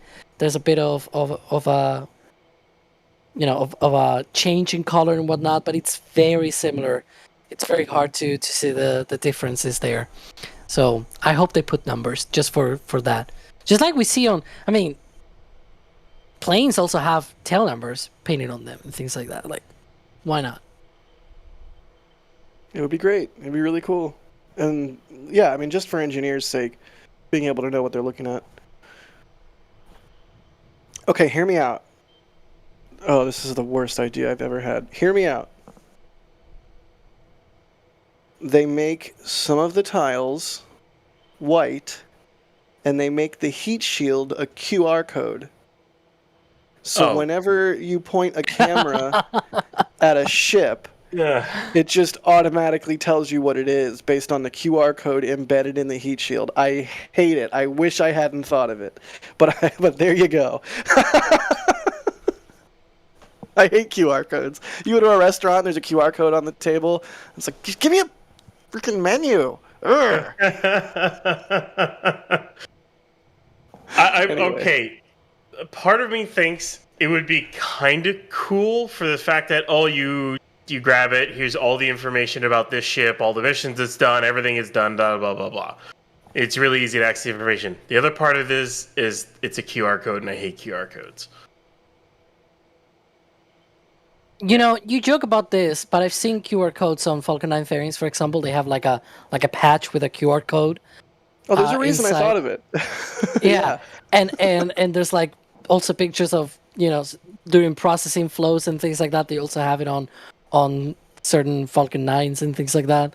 So I wouldn't I mean, you joke, but I wouldn't be surprised if that were to happen. They do have QR codes even on the parts, like we've seen Raptors, and they bring in and they have tags. Yeah. Not just at SpaceX, but at companies, not even just aerospace companies. It's a common thing. I mean, it's very easy to just pull up your phone, and then you have a database that appears because you just look at the QR code on a tag or something. And Ryan in our back channel is defending QR codes. Of course he is. Of course he is. That's such a Ryan thing. I like the robot pictures that make my phone camera tell me things. Is that what SQR is? It's ship QR code. No. Oh no. No. I still am dying to know what SQR stands for. Ship quick ring wall? Ship quack? I don't. I've always said that. Did security leave, or are they going to come back? What just happened? I have no idea. The police is still there, so the road is closed. I was going to say the closest road. The closed is road.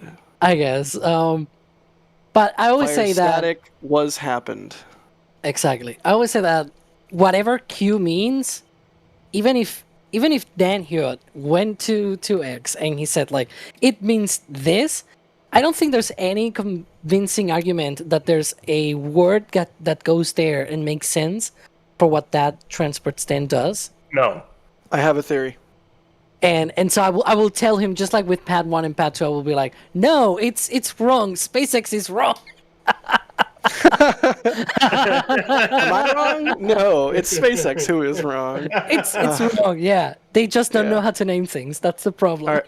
Well, they demonstrably don't, but aside from that, okay, here's my theory. I thought about this at length yesterday after the stream because it really, I do want to know. Just I just want to know. SQR, okay? Just follow me on this one. SQR. S is ship. Okay, that's like for sure. Okay. Ship, Yeah. All right. Mm-hmm. But maybe not. Maybe it's steel. Okay. Hang on. All right. Hang on. Then the Q could be for quad. Now you're like, quad? That makes no sense. But you might have some gears turning in your head because when you have a barrel for a ship or a booster that's 4 rings, that's called a quad. And we see them sometimes move around single rings with like a little tiny, thin kind of stiffener guy on them. Now, in my harebrained theory, which Alex is about to disprove because it's completely wrong, my thinking is maybe it's a ship quad ring wall because that specific ring wall was built and sized for a 4-ring barrel, aka a quad. So a ship quad ring wall. No. Okay. All right. Alex, go first, then Ryan can go. But there might, so the only somewhat convincing thing for Q sort of goes along those lines of quad or quadrant or something like that, because these transport stands are made out of 4 parts essentially. Like there's like a top ring, a bottom ring, and each of those are coming in 4 parts. So it's like there's quadrants there. And so your quad thing might not be too far out. It will be the only convincing thing for me. I love that we're probably already overthinking it, and now I'm like fully in the broom closet with maps and red string and from magazines, and I'm like, it's quad. It's gotta be quad. What's your favorite brand of red string, Jack? Yeah, good question. But yeah, I don't know. I wish I knew what it was. Maybe someday we'll find out. Y'all coming through with some more support while we wait to see what's going on with the ship and the roadblock here. Jesus. I just saw what Chris said. What? Yeah. What did there Chris are say? 4 parts for the. Anyways. There are 4 lights. Star Trek reference acknowledged. Yeah. Really, Jean-Luc. Chazzy Mac, thanks for the support. $10 super chat, buddy. Thank you. They say, so 43 days to create the faux QD arm for the ship. Assuming this is regular ops, how careful will they be in dismantling for next launch? Could they just swack off big chunks of it to launch fast? Presumably. Yeah. I'm not sure how careful they're going to be about it. I feel like on the one hand, they're going to want to preserve some of the setup for Ship 38 if they indeed fly Flight 10 before static firing it. But, I mean, they built it in 43 days. Like, they could keep the ship quad ring wall, or whatever SQR means. They could keep that intact and swack, as you say, off the rest of it, and then presumably put that back pretty fast. But why not keep it? Like just unbolt the thing and keep the stuff over on the side. I don't know. What they can do, and what I think they'll do, is they'll disconnect the hoses from the QD. Because they lifted 37 with the QD installed on. So they'll disconnect the hoses, they'll lift 37 off of the mount, and then what they'll do is they'll disconnect the hoses from the basically the pipes, the stiff pipes, and then they will disconnect the pipes from inside the booster QD and all that other stuff. And then what they can do is just cut. They'll just slice the truss sections off of the hood and they can lift that entire thing off and set it off to the side, and then close up all of the holes that they made in the hood. They'll have to take off all of the high pressure lines and everything, and then they'll just lift the ring out of the OLM and then put back in the booster clamps and all the shims with it. Then they preserve it for 38. The other way they could do it is take all the pipes off again and then take the truss sections off. But I think they'll try to do it all in as big chunks as they can, so that they can reinstall it in big chunks, if it's possible, because then it'll make the reinstall quicker and easier and whatnot like that. So one of the sorry. No, I was literally going to say Alex sounds like he has thoughts. Like you were making thinking sounds. Go. Yeah, because part of those 43 days was also preparing the stand itself, right? The ship transport stand to be put on the mount, modifying it from a ship transport stand to be used as a static fire stand, right? They don't need to do that anymore. They just can unbolt that, take it apart from the mount arms, and put it somewhere else, like next to pad 2 or something like that. The trusses, as Ryan said, they can remove the pipes, and then the trusses themselves, they also took a few days to make those. Now they don't need to spend that time in doing that if they carefully sort of remove they cut it from the hood, and they also then stored it somewhere safe, right? One of the advantages of using at the end of this the flex hoses is that you probably don't need to even cut the truss like perfectly down to where they welded it. Like if you cut a little bit up there, and then you have to grind the top of the booster quick disconnect, is the flex hoses kind of give you flexibility, I guess. No pun intended there, but it's true. And so you can be a little bit of it doesn't need to be a super precise removal of those truss sections, and you can probably save there a few more days. I think given that instead of 43 days, it could be something like they can do in 2 weeks, for example, next time around, like 10, 14 days, and then remove it also in like 10, 14 days. I feel like they should keep the SQR in the rocket garden. Like if they ever did it, is that a depress vent? Or just that sounds like a... look at the ship vents. I gotta see. I'm looking. Enhance. I'm looking at the multi-view. I'm looking all around. I think that's depress vent. I just gotta see the ship vents. It's hard to see them for... but it just stopped. Oh, but it just started again.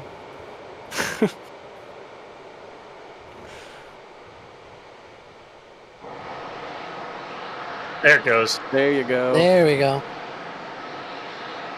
Do we go there? Go we there? There go we? Okay. Where are they venting from, Ryan? That is the LOX tank. All the vents. They're venting also from the other side. Yeah. Thank you, Alex. Where are they venting from? Everywhere. Yes. Like, yes. Yes. All of the vents. Sorry, I've been sitting in the VC waiting for them to do this since like 6:30, 7 in the morning, just waiting for them to do this. So it's just kind of really? like... yeah, you don't say. Yeah. I can't imagine what that might be like. Yeah, right? Yeah. I wonder what will have been to be for 2.5 hours prior to this on another stream. That poor crew. That can't be fun to get all suited up and ready to go, only to have to be in limbo again. I mean, yell at the cloud. I only know from launches from the perspective of media, but like sometimes when there's a scrub or what have you, it's like, oh, thank goodness, another 24 hours to dot my T's and cross my I's. Sometimes it's like, oh, geez, like I wish they would have just got it over with. Like I am now in limbo. I cannot rest. I have to continue to be in launch mode for further time. So, yeah. On the other hand, they got a wet dress rehearsal with the crew and whatnot, so they'll be fresh in terms of, knowing all the procedures and whatnot. Never hurts to go through all that. I just saw a SpaceX notification. It was the Starlinks. No, like, it's dang not it. the one that you want. It's not the one I want. That's 19 Starlinks. Who cares? Yeah, I like how 19 chat- Starlinks and probably a couple of Starshields. Yeah, 19 Starlinks and... Yeah. Yeah, 19 Starlinks and... Hey, look, a dog! What? I don't know. I've been watching Simpsons again, so I've just got Simpsons in my head. Like, hey, look, a dog with a puffy tail. Like, don't pay attention to that. Pay attention to this. Ninja Decimator, thank you for the support, but that is not true. I don't think he said he was going to do that.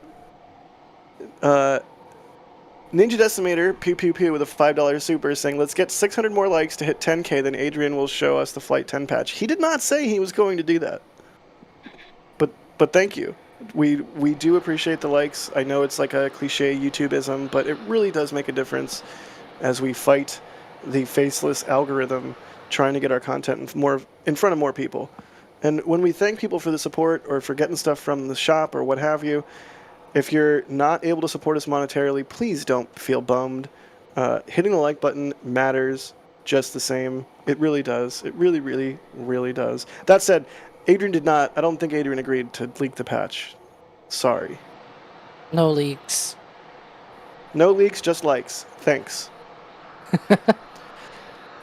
Margaret grabbing, they grabbed one of the Hawaiian shirts. Nice. They are made in the US, and there's cool little details in the designs. Which one did they get? They got the drone ship one. Nice. Mr. Fluffy02, thanks for the support. They say, hey, it didn't fly off the pad. You're right. With one engine, it's not going to fly off.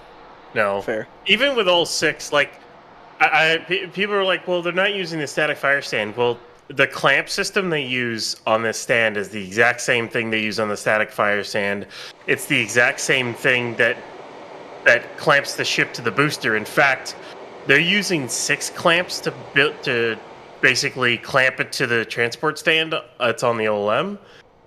When they launched, they used 3, not 6. When Flight 1 did its tumble, it used 3 of those clamps. I think it'll be fine. It'll be fine. I'm so excited for the 6 engine. I hope we see more fire. Coming from the right place. Right. Also, yes. Also, I hope it's not a short duration one. I mean, the 60-second statics I feel a little bit spoiled by in retrospect. Those were really fun. I think they're not really going to be able to do much. I'm thinking 15, 20 seconds max is what they could get out of it with a full deluge. They won't be able to do more than that. So, Cornbreadimus, thanks for the super chat. They say, well, why not port and starboard lights? It is a ship. That'd be cool. I'd be down. Starting has the lights, so maybe Starship will. And Helge Comfort. Hopefully I'm not butchering your name. Thank you for the support. They say thank you for keeping us updated. Absolutely. That's what we love to do here. Alright, so this is a depress vent. They are clearly getting this ship back to a starting point or a stopping point, however you want to look at it. Solid, sustained venting. Rob Hayworth is asking, do you think the Starstool was always a plan that SpaceX had in place in the event of Massey's exploding, or have they come up with this work around on the fly? The second thing. Alex, what do you think? I think they had it sort of like a what-if situation Probably not a proper study or design or whatever, but at least some kind of notional, if X thing happens, what can we do, right? Yeah. That's my take. I feel like, at least from the many things that we've seen in the past, it seems like they do sort of have that kind of ability of like having, like when they are designing or doing something, they have multiple ideas on how to improve it or doing differently and things like that. And so I feel like it just goes naturally. When they do anything new, they have alternative ways already thought out. And that's why they can switch very quickly. Like, I'm not saying that they are not fast already by default, right? But they also seem to have this ability of like imagining alternative scenarios. And we've seen that in the past being activated, not just on Starship, but also on Falcon and Dragon and things like that. And just thinking out of the box and saying, okay, you remember this way far out thought that we had at one point. Let's do it. And I can give you an example of that, which I personally know was essentially how they come up with that, which is Slick 40, getting crew launches. It was at one point like, maybe we could do this at some point. And then they presented to NASA, and NASA was like, yeah, let's do it. You're going to put Starship at 39A, so... Awesome. Ryan, what do you think? Workaround or plan in the back pocket all along? I think it's a combination of both. I think they always thought it might be a possibility to do. But SpaceX has shown that when, stuff hits the fan, they can come up with a solution pretty quickly.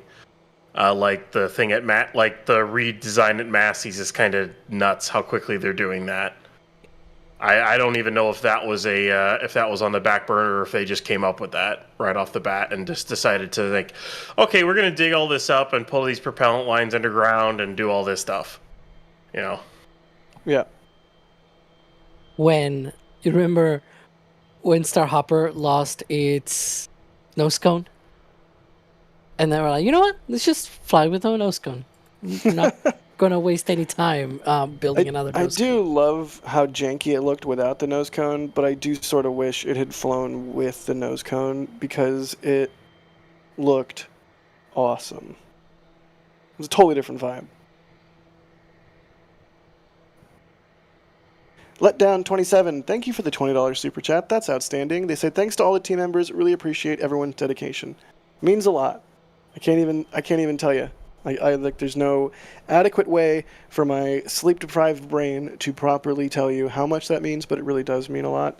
It's part of the mix of fuel that we put in our tanks to keep going or start going at odd hours or not sleep or what have you. Seriously, it means a lot. Whenever we see someone out in the wild, at Starbase, at the Cape, wherever, or whenever you see those comments on stream, it really is. It just means the world to us. So thank you so much, far and above even just the monetary support. Knowing that people appreciate our work means a lot. Sudico with a super chat saying, SQR, ship quick retrofit. I don't think so. Retrofit? You're just putting words with the letter R in there. I mean, maybe that's what it is, and I'm an idiot. That's entirely possible. Ship quick reuse. yeah, I don't know. My gut is quad, but I am dumb, so I'm very likely wrong. Martin again. Thank you, Martin. So could they let the booster on Flight 11 launch the ship higher so at least one would be able to fly into orbit from OLM 1/A? I mean, it likely depends on how well 10 goes, and even then, I think Ryan's onto something. I think orbit is the realm for version 3.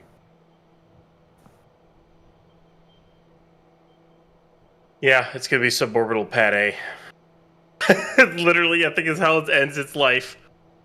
We've called it orbital launch pad for the entirety of for most of its existence. Even though it was originally a booster test stand, basically turned launch pad. But I think it's going to end its life as suborbital pad A, and we're gonna get orbital pad B, or unless you want to call it orbital pad A. Anyways, but yeah, I don't think it'll never push anything to orbit.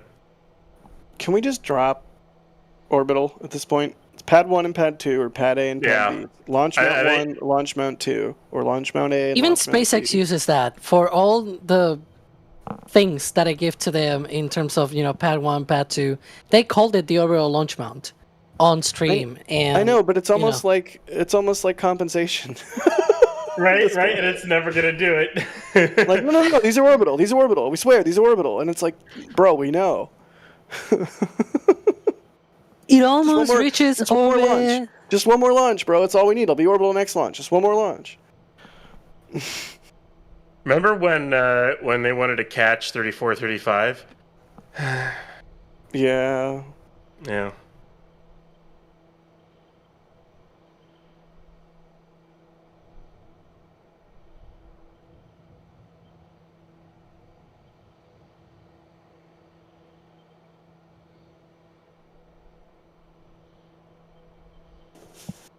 All right. Waiting on that roadblock to either open or the ship to get back into some sort of activity, which we don't necessarily expect, but we are staying tuned to see what happens next.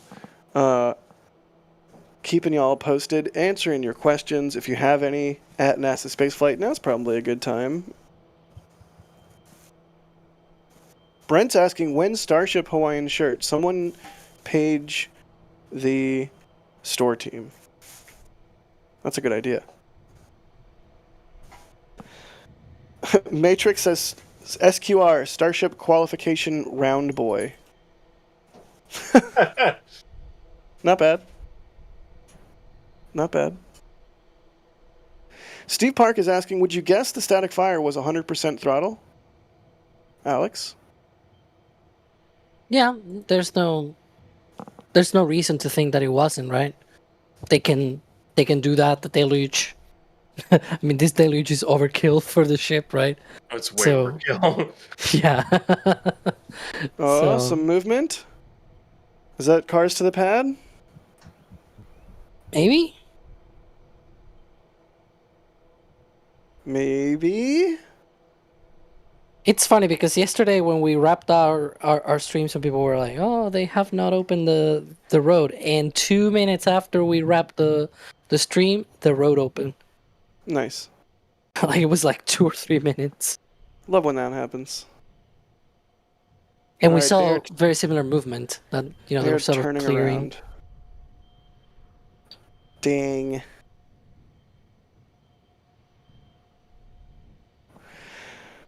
Yeah, 100% throttle. Sorry, I think you were in the middle of that, Alex. Yeah, I think that there's no reason to think it wasn't at full throttle. We know that based on previous single engine static fires, they used the header tanks for that, and so they probably were testing that ahead of doing a relight test on Flight 10. Hopefully, if the ship gets there. We'll see what happens. I really want to see a ship doing all of the different goals and everything that they set out. We were so spoiled with Block 1, I guess, that every flight got better and better and better. And then finally on Flight 6 we got the relight, we got the re-entry, even though it was missing tiles on the sides and everything. That thing was wrinkly. And yet it made it to the ocean, and even on the recap video that SpaceX posted afterwards, you could see that some parts of it were still, floating on the ocean for a while. And so, I really want to see that again. I want to see it again so bad. That's still one of my very favorite moments from this program so far. Like the elation of just watching along with all of my friends here at NSF. As that ship was coming in, cooking, even though it was just missing so many tiles. So again, Flight 4 was... Flight 4 also very good. Yeah, was also... Like the flap that could. Can't go wrong. Go ahead, Ryan. Again, we haven't been able to see Block 2, controlled reentry with the updated cameras, updated camera placement. We haven't seen it all yet. At all. It's The just... Starlink deploys. Yeah, I know. The camera shots we could get from this vehicle, like, please, 37, just work. Just please work. I beg you. Yeah.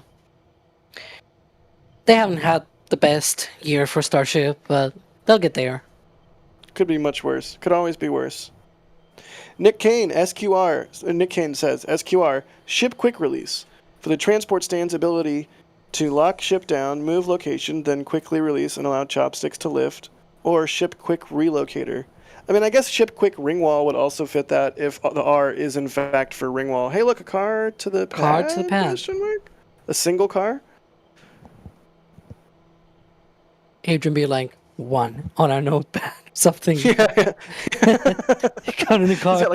He's got like a very large piece of paper. Just like writes down 1. 1. So that's pretty good. That's pretty great. All right, interesting. 1 car to the pad. And there's another. We could be coming up on road open here very shortly. You can see them going by our highway lot there. Starship Spaceflight, thanks for the $10 super. It means a lot. They say instead of dismantling OLM-1A, they should move it to where Hopper is, stack Booster 12, and put Hopper on top. That'd be cool. I'd be down.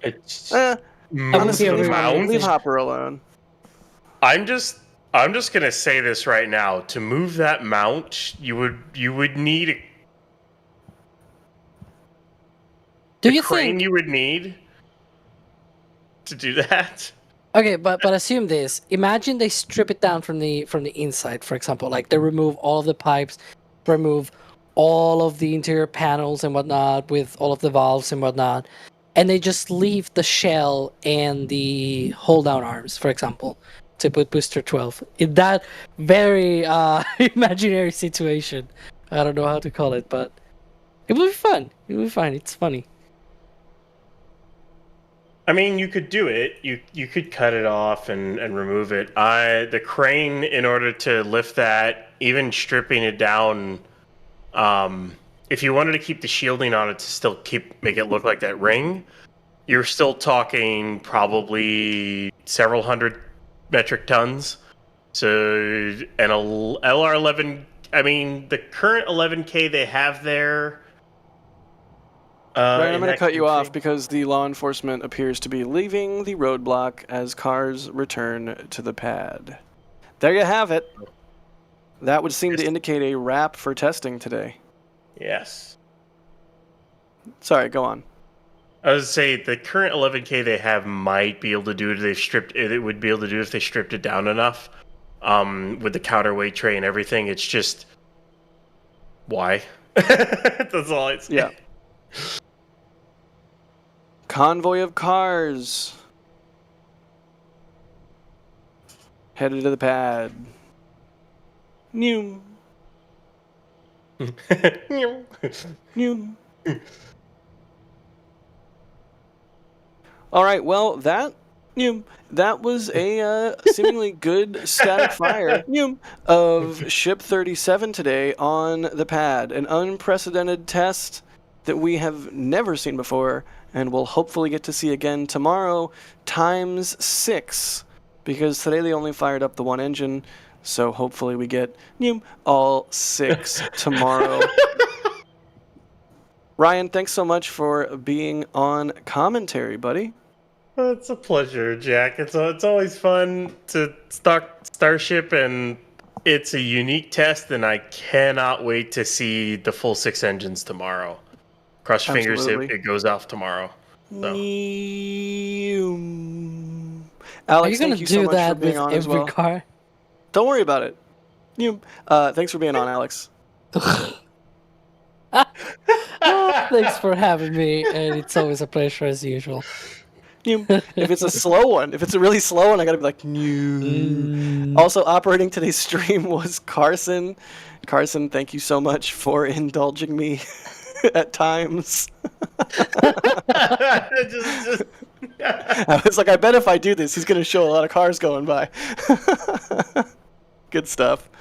We also had Chris B on earlier, the Burgonator, the one and only founder and managing editor of NASASpaceflight.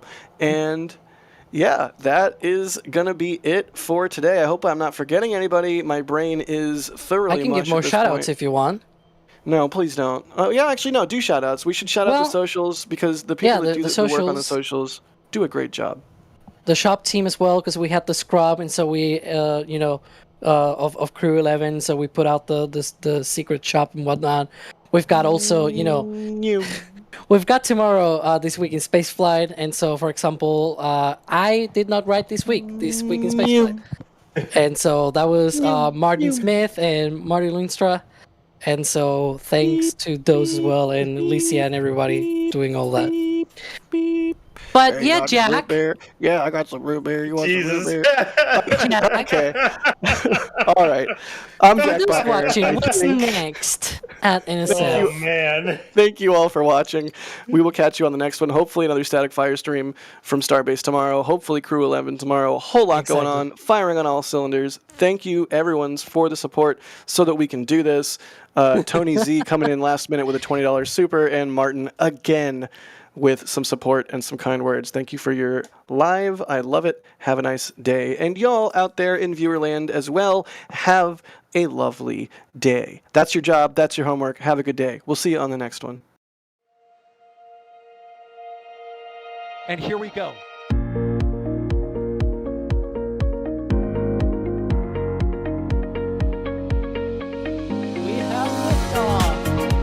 Propulsion continues to be nominal.